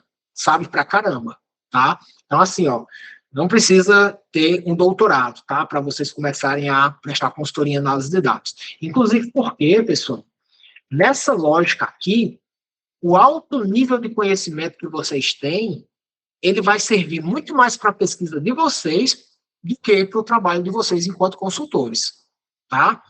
Então, realmente eu recomendo assim que vocês não demorem para começar, beleza? Como é que se começa? Com a sua rede direta. Vai falando ali com o seu grupo de pesquisa, começa a dizer para os seus pares ali que você está prestando consultoria em análise de dados, fala com os grupos de pesquisa vizinhos, contatos em geral, lista de pós-graduandos, monta um site, cria um site no Wix, 10 minutos você faz isso, sabe? Manda e-mail para todo mundo que você conhece. Daqui a pouco você vai, né, divulgar o seu trabalho, outros cursos, outros programas, outras universidades. Cria cartazes, sabe? Você consegue fazer 200, 300 cartazes, cartões também, baratinhos. Espalha isso. Para quem está na UFRJ, a Unirio, aí do lado, tem várias disciplinas de análise de dados, tem vários programas que faz pesquisa quantitativa, pessoal da nutrição, pessoal de várias áreas ali das ciências da saúde, tem um monte de gente precisando, pessoal, de quem sabe análise de dados. Então, assim, você começa com a sua rede direta, explicitamente, você vai falar para todo mundo isso aqui, você está trabalhando com isso, você está prestando consultoria. Daqui a pouco, você vai perceber que a sua rede direta já vai ter demanda, tá? Daqui a pouco você vai para a sua rede próxima. E aí, se você quiser colocar isso para frente, a escala vem depois, e aí você realmente pode ir lá para as tantas montar um verdadeiro negócio, né, focado em consultoria, tá? Consultoria para pessoa jurídica, isso aí, lá para as tantas, né, na hora que você vai se desenvolvendo, que o seu nome vai crescendo, você vai divulgando, vai chegando demanda nesse sentido também. Então, só para vocês entenderem um pouco, né, assim, o que é que a psicometria já me forneceu, né, assim, em termos de consultoria de análise de dados. Banco Interamericano de Desenvolvimento. Então, uma época, né, eles estavam desenvolvendo uma avaliação de efetividade de intervenção de uma política pública. O BID, né, o Banco Interamericano de Desenvolvimento, ele foi contratado por uma determinada prefeitura para avaliar, né, a eficácia de uma intervenção social, e o BID me contratou para que eu pudesse montar a bateria para a gente avaliar a eficácia dessa intervenção. Então, eles não tinham muito conhecimento especificamente sobre medidas, e eu fui a pessoa que montou, né, ali essa bateria, estudou um pouco, né, ali o que a gente poderia mensurar. Então, isso aqui é uma demanda que chega. Avaliação de clima organizacional, pessoal. As empresas hoje, empresas que têm múltiplas pessoas, elas querem muito entender as relações, os níveis de bem-estar, como é que está a questão do clima, como é que está a questão relacionada à liderança. As empresas, elas não têm hoje um profissional fixo, tá, de psicometria. É muito raro as empresas terem um psicometrista. Eles vão ter outras pessoas de outras áreas, de data science, business intelligence, outras coisas, mais voltadas para produto. Para as pessoas, ainda não tem essa cultura, isso é fato. Só que essas empresas, elas entendem que elas têm necessidade de mensurar isso, e é o que elas fazem, elas contratam consultoria. E aí, isso, em certa medida, né, aquela história, o problema é a solução. Por quê? Porque aí você consegue prestar uma consultoria para uma empresa e você se torna, né, ali um funcionário da empresa, né? Então, consultoria para a empresa funciona nessa linha também, avaliação de clima organizacional, desenvolvimento e validação de instrumentos de medida para objetivos e contextos específicos, né? Então, por exemplo, existem algumas empresas que elas têm intervenções e elas querem saber se aquelas intervenções que elas estão fazendo, de fato, têm eficácia, né? Então, existe demanda nessa linha. Avaliação de indicadores de saúde e doença no trabalho. Cara, muita empresa quer entender níveis de engajamento, níveis de felicidade no trabalho. Tem as empresas hoje, elas ganham prêmios, né, se elas têm aqueles indicadores lá de Great Place to Work. Então, eles querem desenvolver, né, cada vez mais esses indicadores de saúde, né, avaliar doença, psicopatologia no trabalho, prevenção, criação de índices de bem-estar. Então, pessoal, tem muita coisa que dá para a gente fazer, tá? Tem muita coisa que dá para fazer. Todas as empresas, turma, que chegaram para mim, elas chegaram dizendo que me encontraram por artigos, tá? Então, assim, ó, quando eu falei para vocês, ó, escrevam artigos em formato de tutorial, escrevam materiais que vão ser lidos por outras pessoas, que vocês vão se tornando lá para as tantas, né, com o passar do tempo. O nome de vocês vai crescendo, o artigo vai ajudar muito, tá, turma? O artigo vai ajudar muito. O que mais, pessoal? Já estou chegando aqui no finalzinho. Então, assim, ó, as possibilidades para quem quer, né, seguir nessa linha são variadas.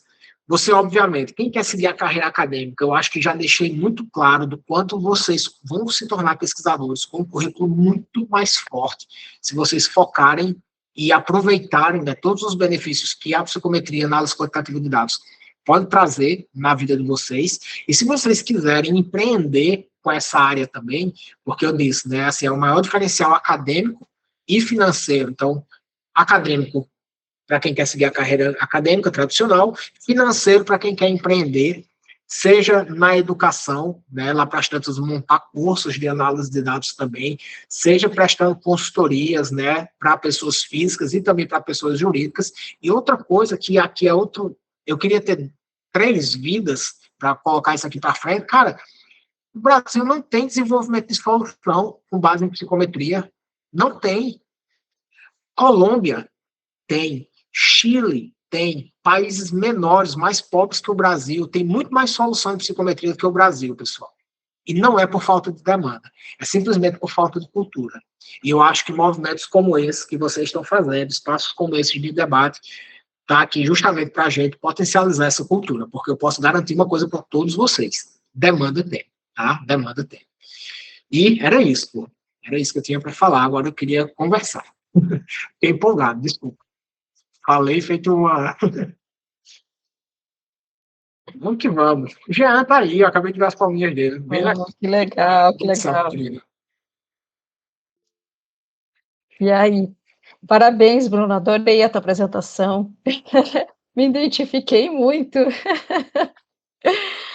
E aí, o pessoal tem perguntas? Como é que é? Ó, o Gabriel levantou a mão.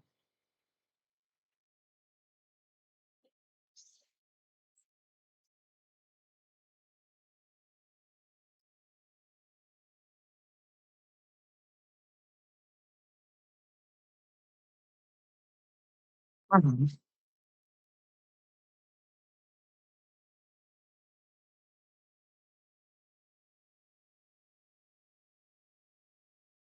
Uhum. Ó, salvo engano, eu tenho um vídeo no YouTube que eu respondo isso é, de forma bem detalhada, tá? Mas eu vou já te dar uma resposta aqui, tá? Sobre isso. Como precipitar a psicometria. Deixa eu só achar aqui, porque senão eu vou esquecer. Um programa em psicometria e análise quantitativa de dados. É um dos primeiros vídeos ali do meu YouTube. Desculpa lá pelo áudio, porque vai ver um áudio muito ruim, eu vou precisar melhorar ele depois. Mas é o seguinte, tá, Gabriel? Como eu falei ali para vocês, né, consultoria em análise de dados, ela é fornecida por vários profissionais, das mais variadas áreas. Então, vai ter o estatístico, propriamente dito, que vai estar precificando isso, vai ter o psicólogo, vai ter o educador físico, vai ter uma área da administração, sabe? Então, assim, a consultoria em análise de dados, ela é uma atividade livre, por assim dizer, não tem legislação sobre ela. Em sendo livre, você pode cobrar quanto você bem entender. Tá? E aí, quanto você bem entender, obviamente, vai requerer que você pense estrategicamente. Você vai cobrar caro demais? Será que você tem, né, ali bala na agulha para cobrar caro demais? Então, assim, ó, a nossa precificação, né, em análise de dados, ela é muito, né, do momento que você está. Então, eu gosto muito de pensar assim, cara, estou na graduação, eu vou cobrar um valor de hora um pouco mais baixo. Estou no mestrado, vou aumentar um pouquinho. Estou no doutorado, vou aumentar um pouquinho mais. Não exatamente só pela titulação, mas pelo tempo decorrido, né? Então, assim, se você está trabalhando com análise de dados, né, desde a graduação, por exemplo, daqui, quando tu está na graduação agora, né? Daqui a 4, 5, 6 anos, quando você estiver lá no final do seu doutorado, você vai, né, não só pelo tempo, não só pelo título, mas você vai poder cobrar um pouco mais por isso. E aí, Gabriel, tem outro ponto que é assim, essa precificação ela vai depender muito da tua situação atual. Então, por exemplo, você hoje mora no Rio. Rio é uma cidade cara, pra caramba. Então, assim, a sua percepção do que é R$ 50 é completamente diferente da percepção do que é R$ 50 para uma pessoa que está, por exemplo, lá no interior da Paraíba, na minha cidade, lá, Campina Grande. R$ 50 lá é muito mais dinheiro do que R$ 50 para você. Então, isso também precisa ser levado em consideração por ti, entendeu? Então, assim, ó, o que é que eu acho, tá? Eu acho que você precisa testar um pouco ali essa precificação para quem você vai oferecer esse serviço. Você precisa achar um valor que, para o seu momento atual, vale a pena. Tipo assim, cara, Para mim, vale muito a pena fazer R$ 60 a hora, sabe? Pô, 3 horinhas de trabalho, 200 pila aqui no bolso, tá valendo total. Se para você isso aqui é legal e não é um preço absurdo, show de bola, entendeu? Vai ter gente, por exemplo, né, que pode ter gente, por exemplo, na mesma situação que você, uma pessoa que está na graduação, mas, por exemplo, é uma pessoa mais velha, já é pai de família, já tem um emprego. O custo de oportunidade dela já é diferente. Então, lá para as tantas, essa pessoa, inevitavelmente, por uma questão de momento de vida também, vai precisar cobrar mais caro, porque ela tem custos de vida muito maiores, sabe? Outras coisas envolvidas. Então, assim, ó, dá uma olhada nesse vídeo que eu coloquei ali, porque eu explico em detalhes muito mais isso. Mas, em última instância, Gabriel, assim, sinta-se à vontade para você cobrar um valor que seja interessante para você, que seja justo para o cliente, porque não tem nenhuma regulamentação que vai te dizer quanto você pode. Tá joia?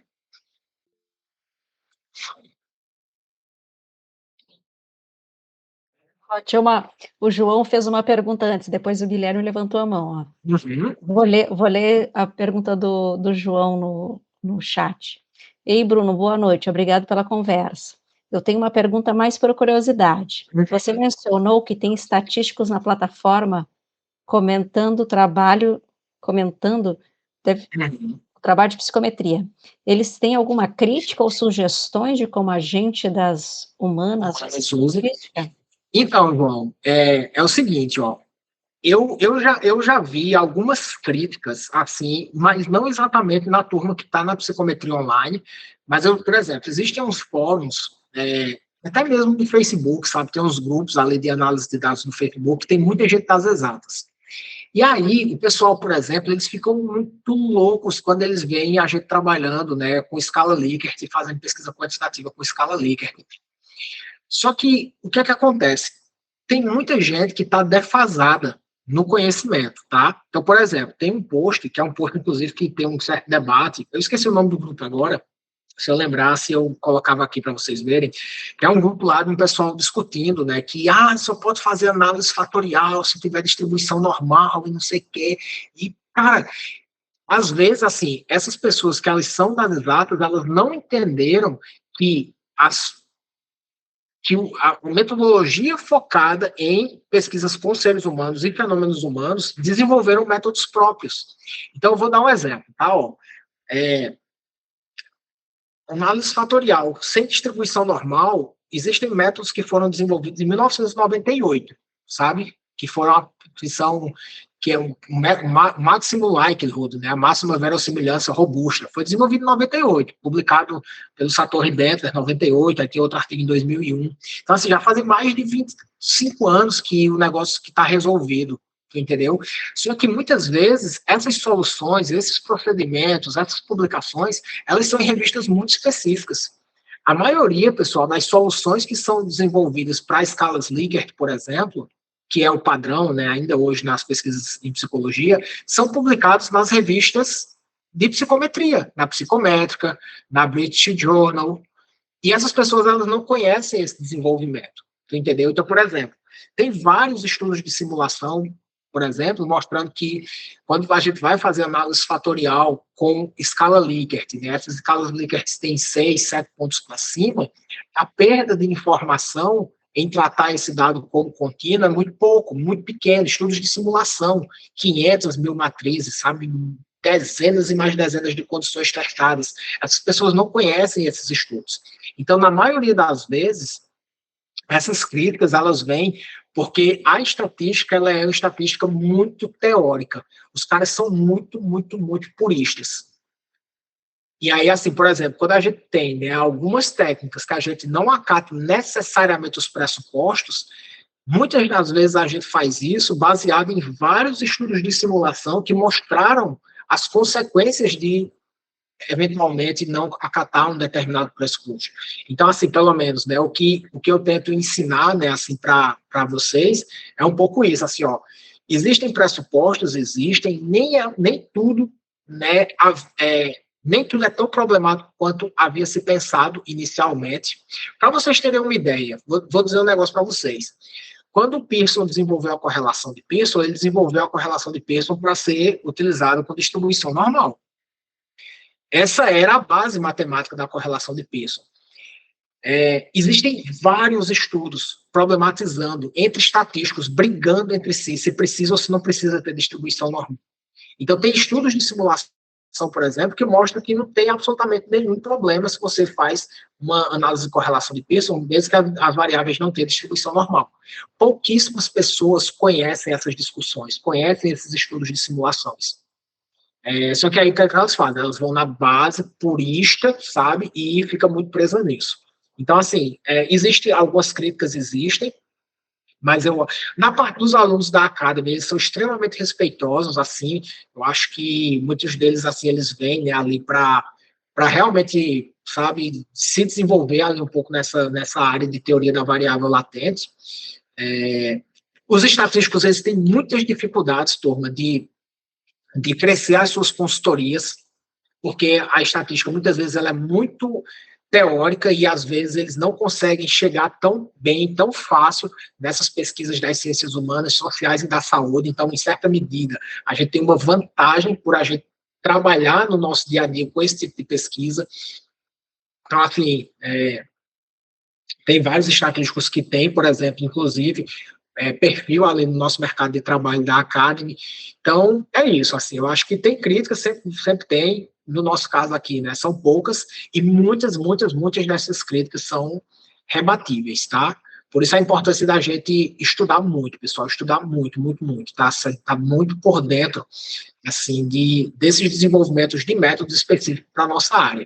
E até uma coisa que eu falei nos stories, né, há uns 2, 3 dias atrás, não baixem a cabeça por achar que data science, sabe, é mais, sabe, que esse tipo de porque ciência de dados, né? Psicometria também é ciência de dados, esse termo ele é muito difícil de separar, mas às vezes, né, tem gente que diz assim, o pessoal lá da engenharia, o pessoal da computação, eles sabem mais. Cara, a maioria das pessoas que trabalham com machine learning, inteligência artificial, não faz ideia do que é um dos pressupostos de regressão, sabe?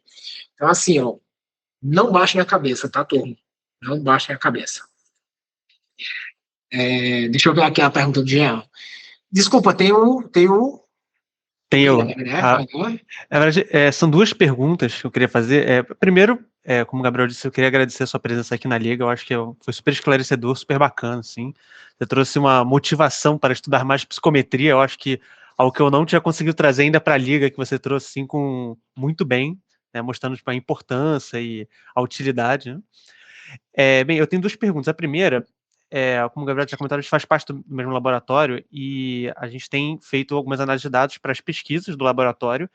A gente usa geralmente R, ali usa o RStudio para fazer as análises, mas cada análise que eu faço, eu fico batendo cabeça com R. Eu não acho muito amigável. Eu acho ele muito versátil, assim, eu tomei como filosofia de vida em um certo momento, olha, eu vou aprender só o R, e com R eu faço tudo, para não precisar aprender vários programas.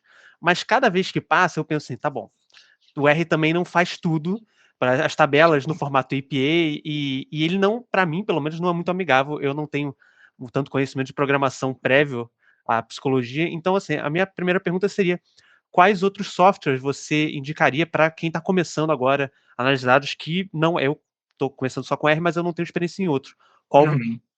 E, só para complementar já a segunda pergunta, quais literaturas você indica para quem está querendo se desenvolver em análise de dados, em estatística na psicometria, né? Eu tenho duas que eu tenho trabalhado atualmente, que uma era o tutorial análise de dados aplicada à psicometria, que é esse do Prime, e com outros autores, e outro que era, eu acho que desenvolvendo estatística com SPSS, aprendendo estatística com SPSS. São duas que eu tenho usado, mas se você tem uma indicação melhor ou outra, essas são minhas duas perguntas. Maravilha. Então, Guilherme, seguinte, eu particularmente, assim, eu tenho uma filosofia de estudo em análise de dados, que é assim, ó, primeiro você aprende análise, depois, se quiser, você aprende R, tá?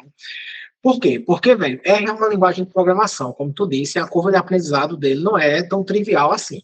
Então, o que muitas vezes eu vejo, né, as pessoas querendo aprender análise de dados e aprender R ao mesmo tempo. E aí eu vou fazer uma analogia. A mesma coisa que você está querendo aprender matemática e aprender inglês. E aí o que é que você faz? Você resolve estudar matemática num livro de inglês. Fica muito mais complexo, né? Então você vai sabe, caramba, eu estou estudando matemática, eu estou estudando inglês, como é que é isso? E aí você se perde no meio do caminho. Então, assim, o que a gente fez, inclusive, né, a nossa metodologia lá na Academy foi, primeiro a gente vai ensinar análise de dados, então tem toda a parte teórica, com softwares lá de clicar, SPSS, JASP, Jamov e tal, e depois que as pessoas aprendem análise, elas vão lá para a segunda camada aprender R, e lá a gente nem fala mais de teoria de análise, é só a aplicação em R propriamente dito, porque a gente parte do pressuposto de que análise você já sabe. Então, isso é um ponto, tá, velho? Certamente, assim, é extremamente poderoso, é extremamente forte. Tem coisas assim que, se você já for um usuário de programas de clicar, não tem muito sentido você fazer em R se você está batendo cabeça. Pô, você vai fazer um teste T, você vai passar horas para aprender ali, sabe? Se você consegue fazer isso em 2 cliques, sabe? Então, assim, isso é um ponto, tá? Agora é óbvio, né? Se você realmente for um usuário de R, você quiser seguir ele, você pode seguir sem problema nenhum. Softwares, JASP e Jamov são 2 softwares fenomenais, assim, eles fazem muita coisa, são muito parecidos, porque os desenvolvedores eles eram os mesmos, né, até brigarem lá, porque um queria seguir uma estratégia mais bayesiana, o outro queria ir mais para uma linha mais de psicometria mesmo, mais pura, sabe, mais tradicional, e aí eles se separaram, mas JASP e Jamov são muito bons, assim, tem técnicas muito avançadas, assim. O que vai diferenciar o JASP e o Jamov, basicamente, são os plugins adicionais. Então, tem coisas que o JASP tem a mais, que o Jamov não tem coisas que o Jamov tem, que o JASP não tem, e assim sucessivamente, tá? Agora, quando você... Então, assim, para as análises bi e multivariadas, esses softwares, eles são bem suficientes. Correlação, teste T, ANOVA, Q quadrado, essas coisas assim, eles dão conta. Agora, velho, modelagem por equações estruturais, teoria de resposta ao item, análise fatorial, cara, assim, você encontra coisas mais avançadas fora deles, tá? Então, por exemplo, até mesmo análise fatorial. Se você vai para o Factor, que é um programa específico de análise fatorial, ele é muito mais avançado do que o JASP, por exemplo, do que o Jamov. Muito mais mesmo. Assim. Você vai fazer uma modelagem por equações estruturais, por exemplo, o JASP ele já não consegue fazer no sistema de clicar, você já tem que codar a sintaxe no R, porque ele utiliza como base o Lavan, né? Então, assim, vai chegar um momento que, o que eu costumo dizer é assim, vocês podem começar a aprender análise de dados em softwares mais tradicionais, mas talvez vai chegar um momento que o software vai começar a impedir o seu avanço. Então, quando o software começar a impedir o seu avanço, aí é momento de você realmente dizer assim, não, peraí, eu não vou deixar que o meu desenvolvimento intelectual seja barrado pelo software, aí você muda o software, entendeu?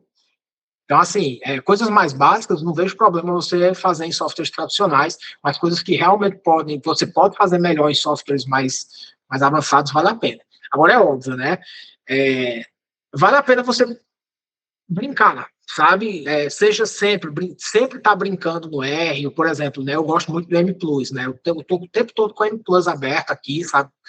Porque senão você perde a prática, e quando você for fazer coisas hiper avançadas lá, aí você já não tem o conhecimento básico que você deveria ter, aí isso pode embolar um pouco o seu meio de campo, tá? Mas assim, cara, tem muita gente que acha que é um crime você fazer análise em software click and point, sabe?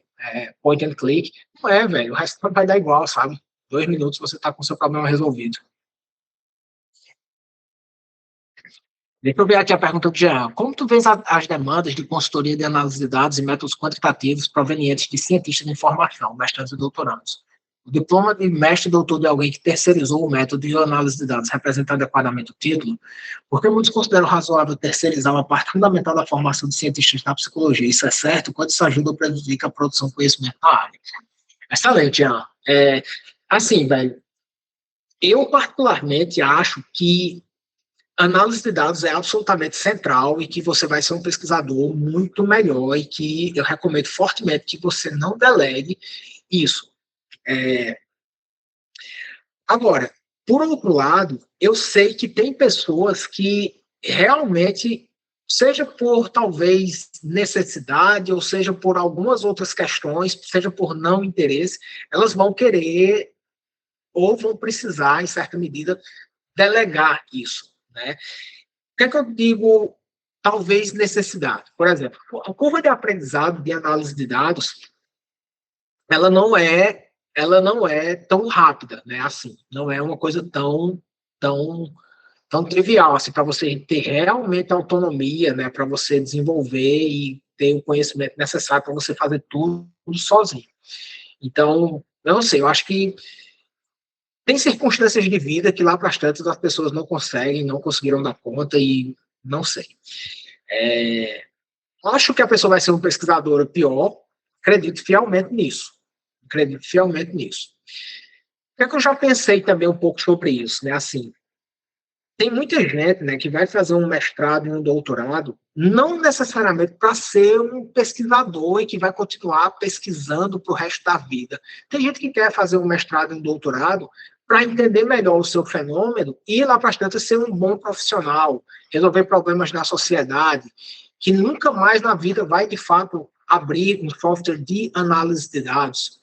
Então, assim, eu não acho que assim, que, por exemplo, uma pessoa delegou a análise de dados, mas se esforçou para entender o que foi feito, se esforçou para entender o resultado, se esforçou para, sei lá, para discutir adequadamente aquilo, eu não acho que, por exemplo, ela deve ser punida e não receber um título de mestre ou de doutor. Agora, se essa pessoa fosse seguir a carreira acadêmica, certamente, no longo prazo, ela seria muito prejudicada em termos de profundidade, do quanto ela vai conseguir se desenvolver. Agora, o mestrado e doutorado aqui no Brasil, hoje, ele é muito focado em desenvolver pesquisadores. E eu não acho que necessariamente deveria ser assim. Então, por exemplo, eu acho que o mestrado e o doutorado, por exemplo, ele poderia desenvolver e capacitar muitas pessoas para resolver problemas complexos da sociedade. Por exemplo, se a gente tivesse um gestor de educação no município, que tivesse um mestrado, um doutorado em educação, que entendesse a fundo, que pudesse problematizar mais práticas científicas, práticas baseadas em evidência. Essa pessoa, um mestre ou um doutor, atuando em setores da sociedade, essa pessoa poderia fazer muito bem. Então, assim, eu acho que o mestrado e o doutorado hoje, embora ele sirva, né, quase que por tradição, para formar pesquisadores, eu acho que não necessariamente deveria só ser assim. E pessoas que não querem seguir a carreira de pesquisadores, eu acho que elas têm um pouco menos de prejuízo em não dominar a análise de dados, entendeu? Eu não sou muito taxativo nesse sentido. Agora, em seguir a carreira acadêmica, eu acho que elas vão ter prejuízos no longo prazo. Basicamente é isso. Bruno. Consegue me ver? Tá. Te escuto baixinho, mas pode falar. Baixinho. Melhorou? Melhorou. Tá.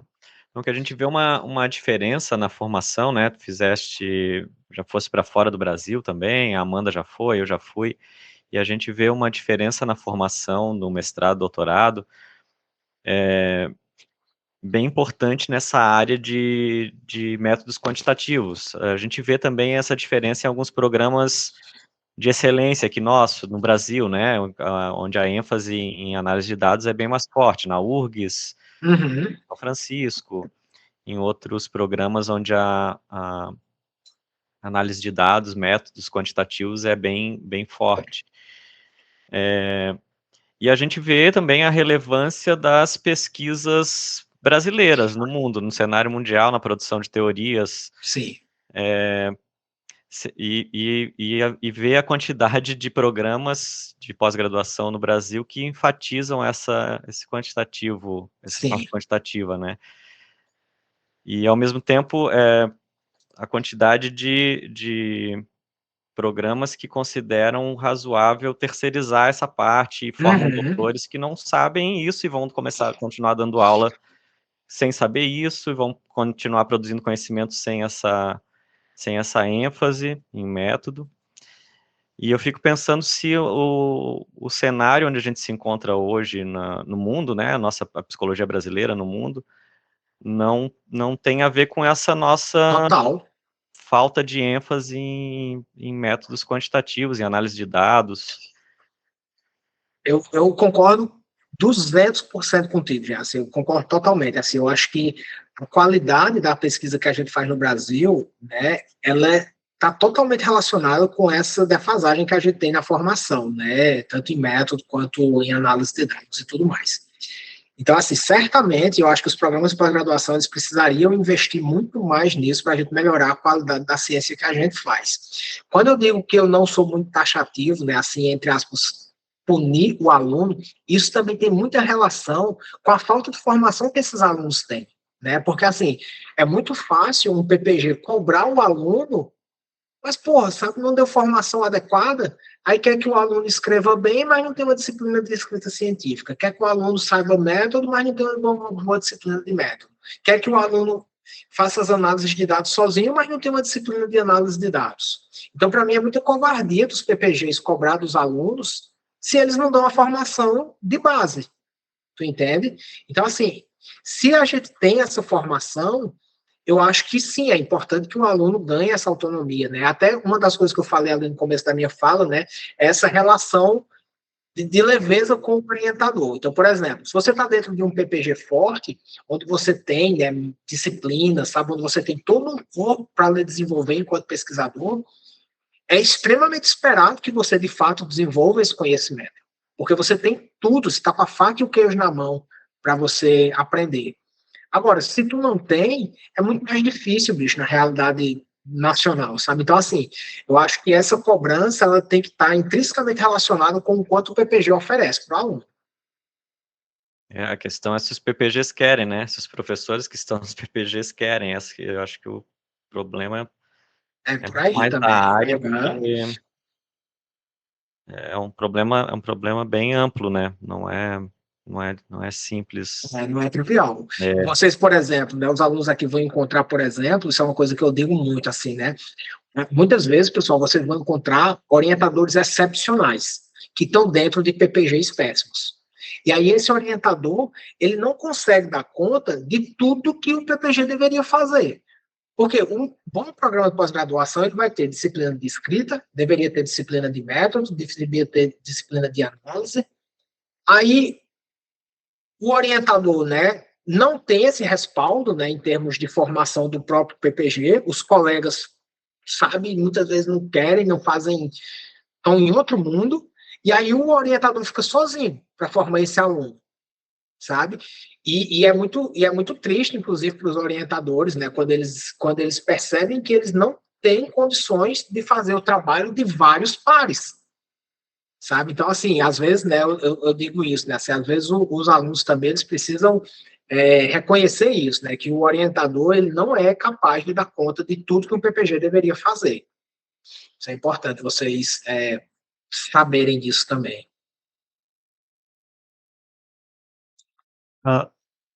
Bruno, eu queria, não sei se já ainda quer falar alguma coisa, eu queria fazer uma pergunta sobre agora a questão do papel do aluno em relação a tudo isso, né? A minha experiência na graduação, na UFRJ, lá na psicologia, que no momento atual são professores do IP, do Instituto de Psicologia, que dão as aulas de estatística, né? O que eu acho que isso é bom, eu acho que isso é muito bom, porque muitas vezes vêm os professores do IEM e eles não conseguem passar a importância de aprender estatística e análise de dados para os alunos, né? Às vezes eles pensam, é só uma matéria da graduação, eu vou seguir em frente, tem que passar por isso. Sim. E assim, eu fui monitor já de matéria de estatística e de psicometria, com a professora Amanda, também com a Natália lá no IP. E as aulas são aulas boas, são aulas que passam um conteúdo necessário para você se desenvolver nisso, ou até o quanto a graduação pode passar. Ao mesmo tempo, eu vejo que os alunos não saem com esse conhecimento. Essas matérias são passadas, elas têm um conteúdo necessário, mas os alunos deixam muito de lado, principalmente por não darem importância. E são poucos alunos que dão importância. Então, a minha pergunta seria assim, como que na graduação, você que teve experiência na UFRJ, você consegue visualizar isso melhor, como que na graduação, principalmente da UFRJ, a gente como monitor, ou a Amanda, com professores e o corpo das matérias, consegue passar para os alunos a importância deles fazerem isso e como é que consegue, então, engajá-los para essas matérias. Porque muitas vezes o conteúdo de fato é passado na graduação e os alunos deixam de lado, ou muitas vezes são contra, falam que não é importante, falam que não tem que ter, inclusive tem argumentos hostis, mas a questão é, como é que a gente passa, sempre os alunos estão no terceiro, no quarto período, que eles já estão no terceiro, quarto período, já ouviram 1 milhão de coisas dizendo que não se deve fazer estatística e psicologia, como é que esse aluno que chega na graduação, como é que eu falo para ele, olha, você tem que aprender a nova correlação, como é que eu digo para ele isso e como é que eu realmente consigo convencê-lo, mas mostrar a importância dele fazer e fazê-lo aprender e levar aquilo como graduando. Legal. Então, Guilherme, eu acho que são duas coisas diferentes. Assim, uma coisa é você mostrar a importância. Outra coisa completamente diferente é você convencer. Tá? Eu acho que o nosso trabalho não é convencer ninguém, velho. O nosso trabalho, eu acho que é mostrar a importância, é você mostrar que é uma área séria, é você mostrar que tem, que tem relevância, é você combater, em certa medida, desinformação. Então, por exemplo, não respeita a subjetividade. Cara, a primeira coisa que foi desenvolvida é erro de medida, entendeu? Se é tão subjetivo assim, vai ter muito erro na mensuração. Então, assim, em a gente sabendo, né, argumentar, eu acho que você pode até ter várias pessoas que não vão gostar da área, mas que pelo menos elas entendem que aquilo ali é feito com seriedade, né? Agora, a graduação, ela é, por natureza, generalista, por natureza. Então, assim, imagina se todo professor quisesse convencer que aquela área ela é absolutamente imprescindível. Então, você ia ter essa mesma coisa na psicanálise, você ia ter essa mesma coisa no social, você ia ter essa mesma coisa na educação, sabe? Então, assim, eu acho que a graduação ela precisa ser generalista para que você tenha noção de tudo que existe e depois você vai se especializar naquela área que você realmente quer se desenvolver.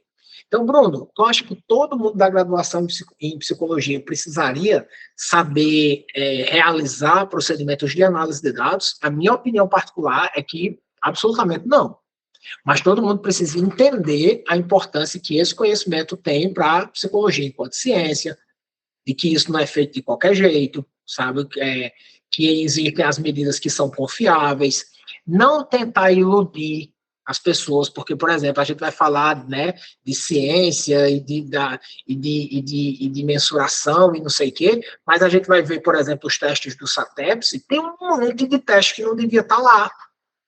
Então, assim, se você começa a argumentar de forma bitolada de que esse é um conhecimento maravilhoso, verdadeiro e que só ele deve ser seguido, as pessoas não são burras, elas entendem, isso aí não é assim, você perde credibilidade no seu argumento.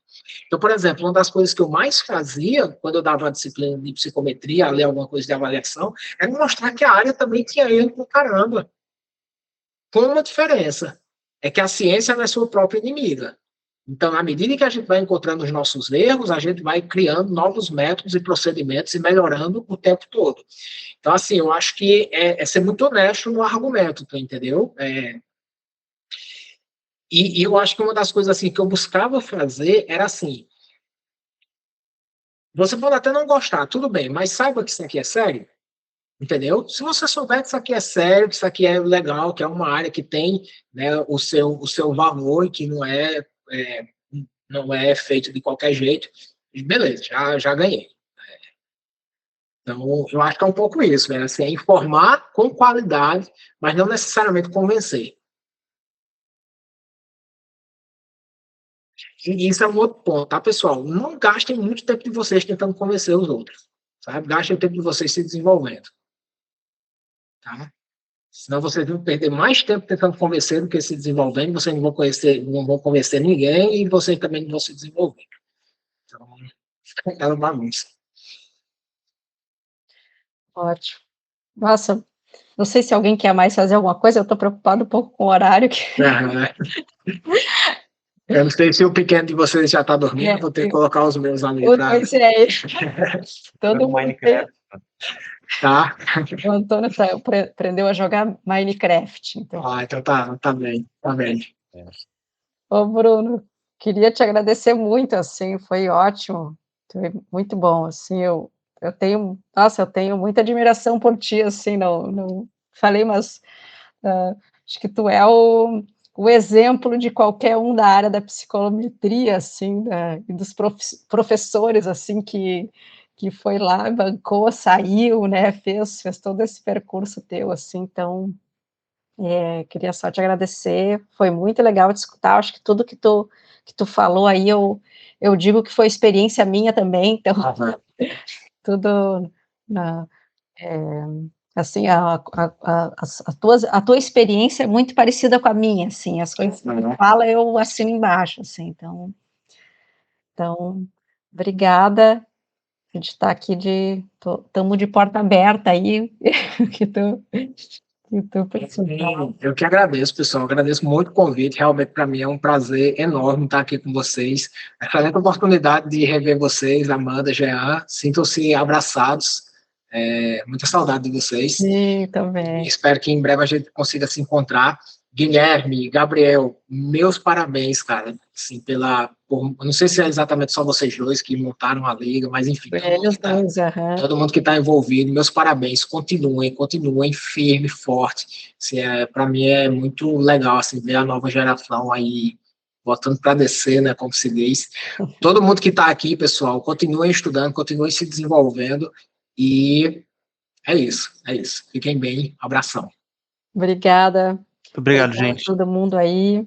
Obrigada, Bruno. Obrigado pelo pessoal ter ficado aí. Valeu, pessoal. E assim, ó, me convidem, tá? Eu falei, né? Eu montei a psicometria online na época da pandemia, mas eu estou com vontade de mudar o nome, psicometria offline, para começar a rever todo mundo pessoalmente. Tem que ter o que fazer, né? Exato. Turma, um abração, boa noite, fiquem bem. Obrigada, um abraço para boa noite a todos, gente. Até semana que vem. Bom? Beijo, Tchau. Bruno. Tchau.